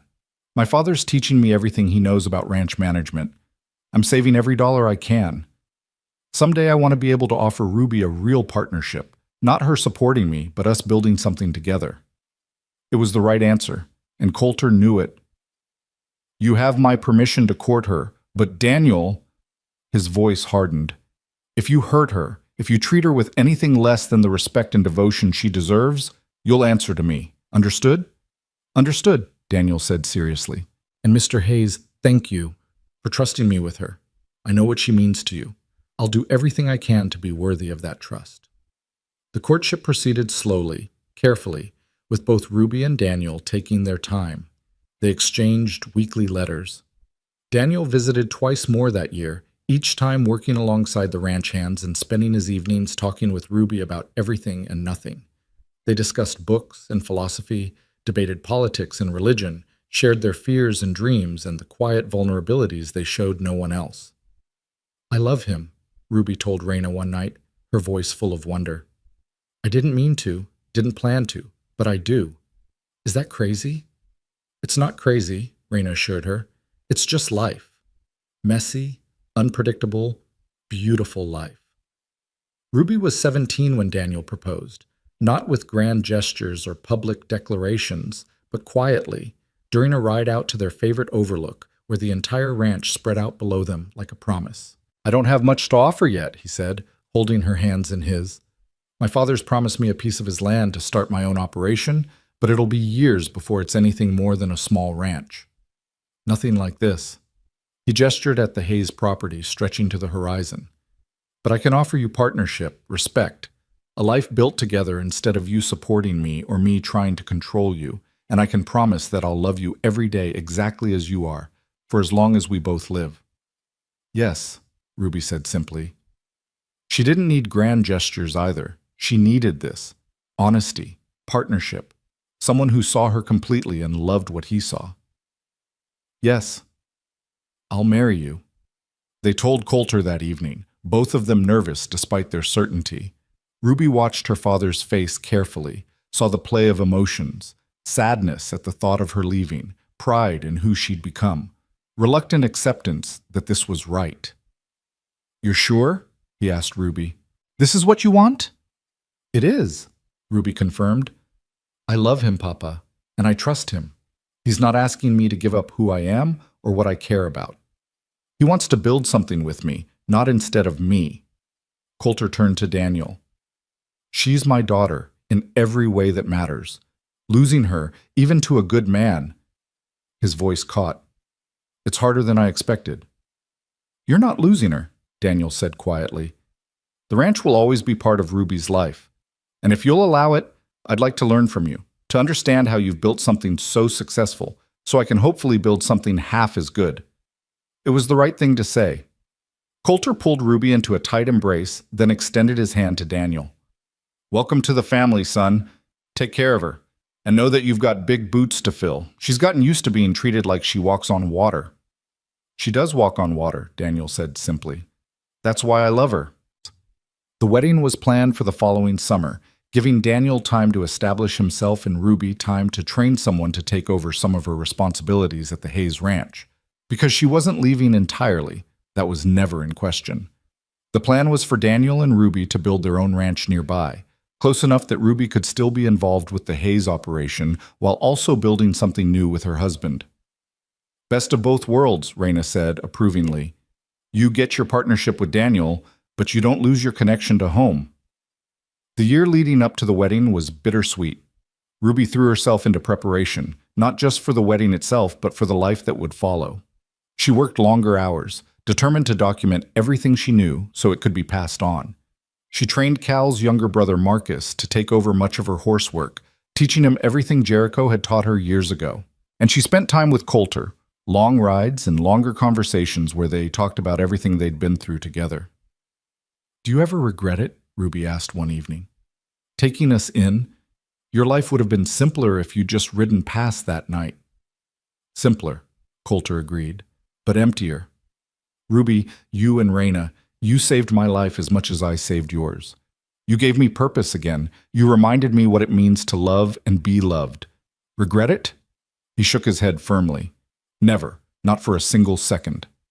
"Even when we were difficult?" Ruby teased. "When Raina set the kitchen on fire trying to cook, when I fell off midnight and broke my arm, when—" "Especially then," Coulter interrupted, "because that's what family is. The difficult moments and the easy ones, all tangled together. The fights and the laughter, the fear and the joy. You don't get to pick and choose. You take it all, and you're grateful for every second."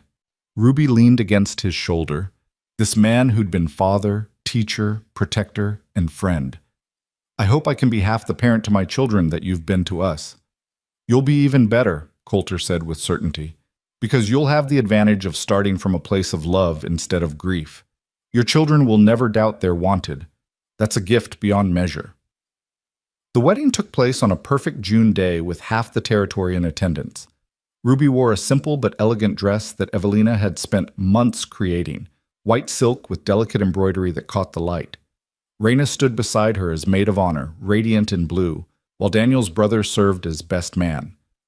But it was Coulter walking Ruby down the aisle that made everyone reach for handkerchiefs. He moved slowly, as if reluctant to reach their destination, and when the preacher asked who gave this woman in marriage, his voice was rough with emotion. "I do. Her sister and I do. And her mother, watching from heaven, does as well." He kissed Ruby's forehead, shook Daniel's hand with a grip that conveyed both blessing and warning, and stepped back. Ruby and Daniel exchanged vows, promises of partnership, respect, love through all seasons of life. And when they kissed as husband and wife, the assembled crowd erupted in cheers. The celebration lasted until dawn, with music and dancing and more food than anyone could eat. Jericho gave a toast that made everyone laugh and cry. Raina spoke about sisterhood and love and the bonds that survived any distance. And Coulter, when called upon, simply raised his glass and said, "To family, born, chosen, and built, may we never forget how precious it is." Ruby and Daniel left the next morning for Colorado to begin building their life together, but not before Ruby made one final stop. She rode Sunset up to the rocky outcrop where Coulter had found her and Raina all those years ago, the place where they'd huddled in terror, certain they were going to die. She stood there for a long moment, looking out over the prairie that had nearly killed them, and felt the weight of everything that had happened since. The fear and grief, the healing and growth, the love that had saved them all. "Thank you," she whispered to the wind, to the land, to whatever forces had aligned to bring Coulter riding past at exactly the right moment. "Thank you for the second chance, for the family, for all of it." Then she turned Sunset toward home, toward her new home, but also toward the place that would always be home, the ranch and the people who'd shown her what family really meant. Life continued its rhythm at the Hayes Ranch. Raina left for university 2 years later, pursuing her dream of business education with Coulter's full support and financial backing. She wrote weekly, her letters full of excitement about her studies and determination to make her mark. She came home for summers and holidays, each time bringing new ideas and strategies that she and Coulter would implement together. Ruby and Daniel built their ranch from nothing into something respectable, proving that the lessons she'd learned from Coulter had taken deep root. They had their first child, a daughter they named Sarah Eleanor, honoring both of Ruby's mothers, when Ruby was 20. 2 more children followed, a son they called James after Ruby's first father, and another daughter named Evelina. The families remained intertwined, visiting frequently, the children growing up knowing that the Hayes Ranch was as much their heritage as their parents' smaller operation. Coulter became papa to a whole new generation, teaching Ruby's children the same lessons he'd taught her, about horses and cattle, about integrity and hard work, about the kind of love that saves lives. When Raina finished university, she returned home as promised and took over the business operations of the Hayes Ranch entirely. With her sophisticated management and Ruby's continued involvement in the breeding program, the ranch grew to be one of the most successful in the entire West. People came from hundreds of miles away to buy Hayes horses and to learn from the women who'd proven that gender was no barrier to excellence. "We did it," Raina said one evening, standing with Ruby and Coulter on the porch where so many important conversations had taken place over the years. "Look at what we built. The 3 of us together." "The 4 of us," Coulter corrected, glancing at the window where Evelina was visible in the kitchen, still cooking even though she was now well into her 70s. "None of this would have been possible without her." "The 4 of us, then," Raina agreed. She was 25 now, had received multiple marriage proposals but turned them all down, claiming she was too busy building an empire to bother with romance. Ruby suspected the truth was different, that Raina simply hadn't met anyone who saw her as an equal rather than a prize to be won.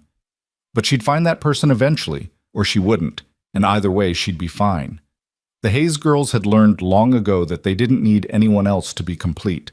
Coulter was in his 50s now, silver threading through his dark hair, lines deepening around his eyes.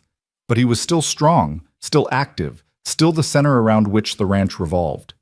He'd lived long enough to see his daughters not just survive but thrive, to see them become the amazing women he'd always known they would be.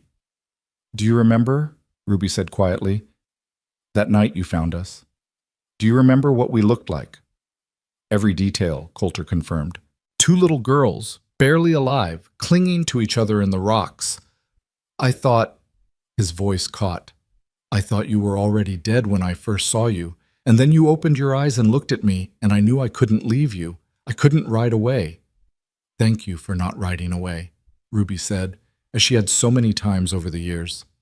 Thank you for stopping, for caring, for choosing us. Thank you for letting me, Coulter replied, for trusting me when you had no reason to, for becoming my daughters, for giving me a reason to live again. He pulled them both close, these women who'd been children when he found them, who'd become the greatest accomplishment of his life. I love you both, more than I could ever put into words. We love you too, Papa, they said together, and in that moment, standing on the porch of the house that had become home, surrounded by the life they'd built together, everything was complete. The story that had begun in terror and abandonment had transformed into something beautiful, a testament to resilience, to the power of chosen family, to the truth that love could heal even the deepest wounds.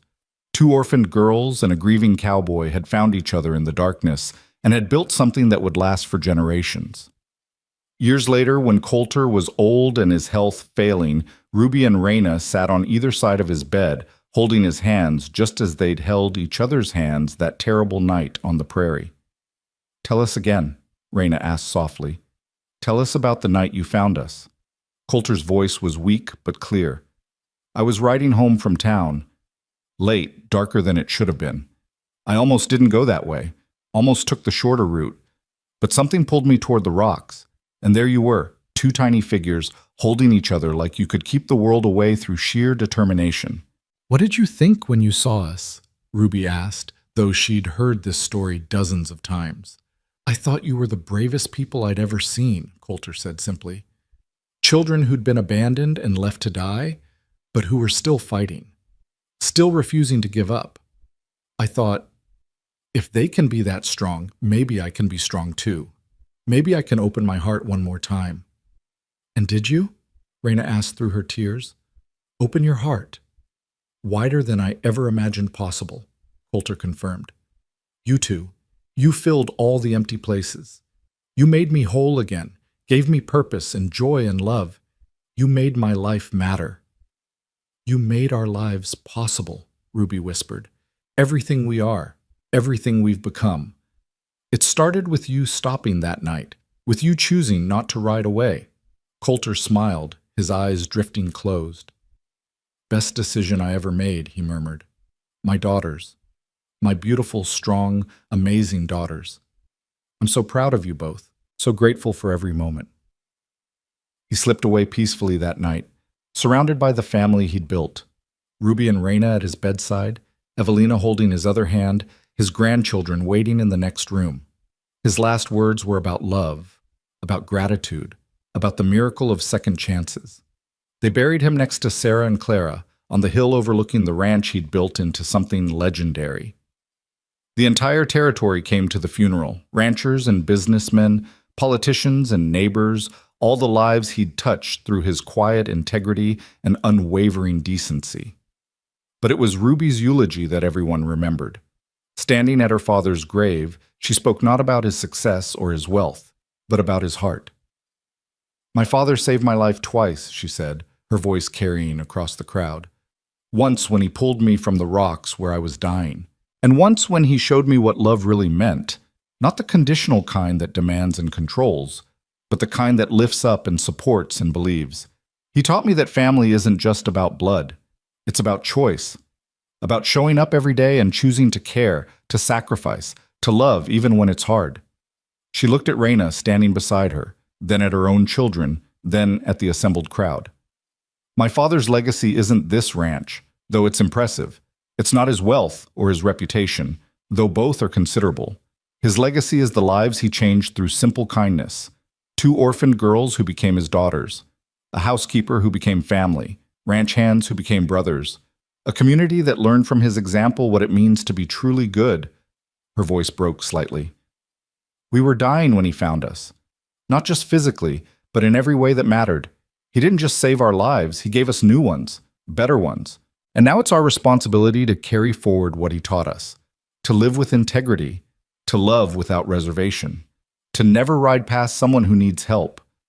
The words echoed across the prairie, carried by the same wind that had whispered through the grass on that long ago night when everything changed. And standing there, saying goodbye to the man who'd been her salvation and her father, Ruby felt the circle complete itself. They'd all saved each other, she realized. Coulter had saved them from death. They'd saved him from grief. And together, they'd built something that would outlast them all, a legacy of love, of resilience, of family, forged not in biology but in choice and courage, an unwavering commitment. The Hayes Ranch continued to thrive under Ruby and Raina's combined leadership, growing into the empire they'd always dreamed of. Ruby's children grew up learning the same lessons their mother had, becoming the fourth generation to understand that strength came in many forms and that family was built through love rather than accident of birth. On the anniversary of that terrible night, the night Ruby and Raina had been abandoned to die, they made it a tradition to ride out to the rocks where Coulter had found them. They'd stand there together, looking out over the land that had tried to kill them and had instead become their home. And they'd remember. They'd remember the terror and the cold, the certainty of death. They'd remember the sound of hoofbeats in the darkness, the rough warmth of a stranger's coat, the moment when hope returned. They'd remember every lesson, every laugh, every tear, every triumph. And they'd be grateful. Grateful for second chances, grateful for chosen family, grateful for a lonely cowboy who'd ridden toward trouble instead of away from it, who'd opened his broken heart one more time and given two dying girls the chance to become who they were always meant to be. The story of the twin orphans left to die on the trail until a hardened cowboy claimed them as his own became legend in Wyoming, told and retold until it took on the quality of myth. But for Ruby and Raina, it was never a story.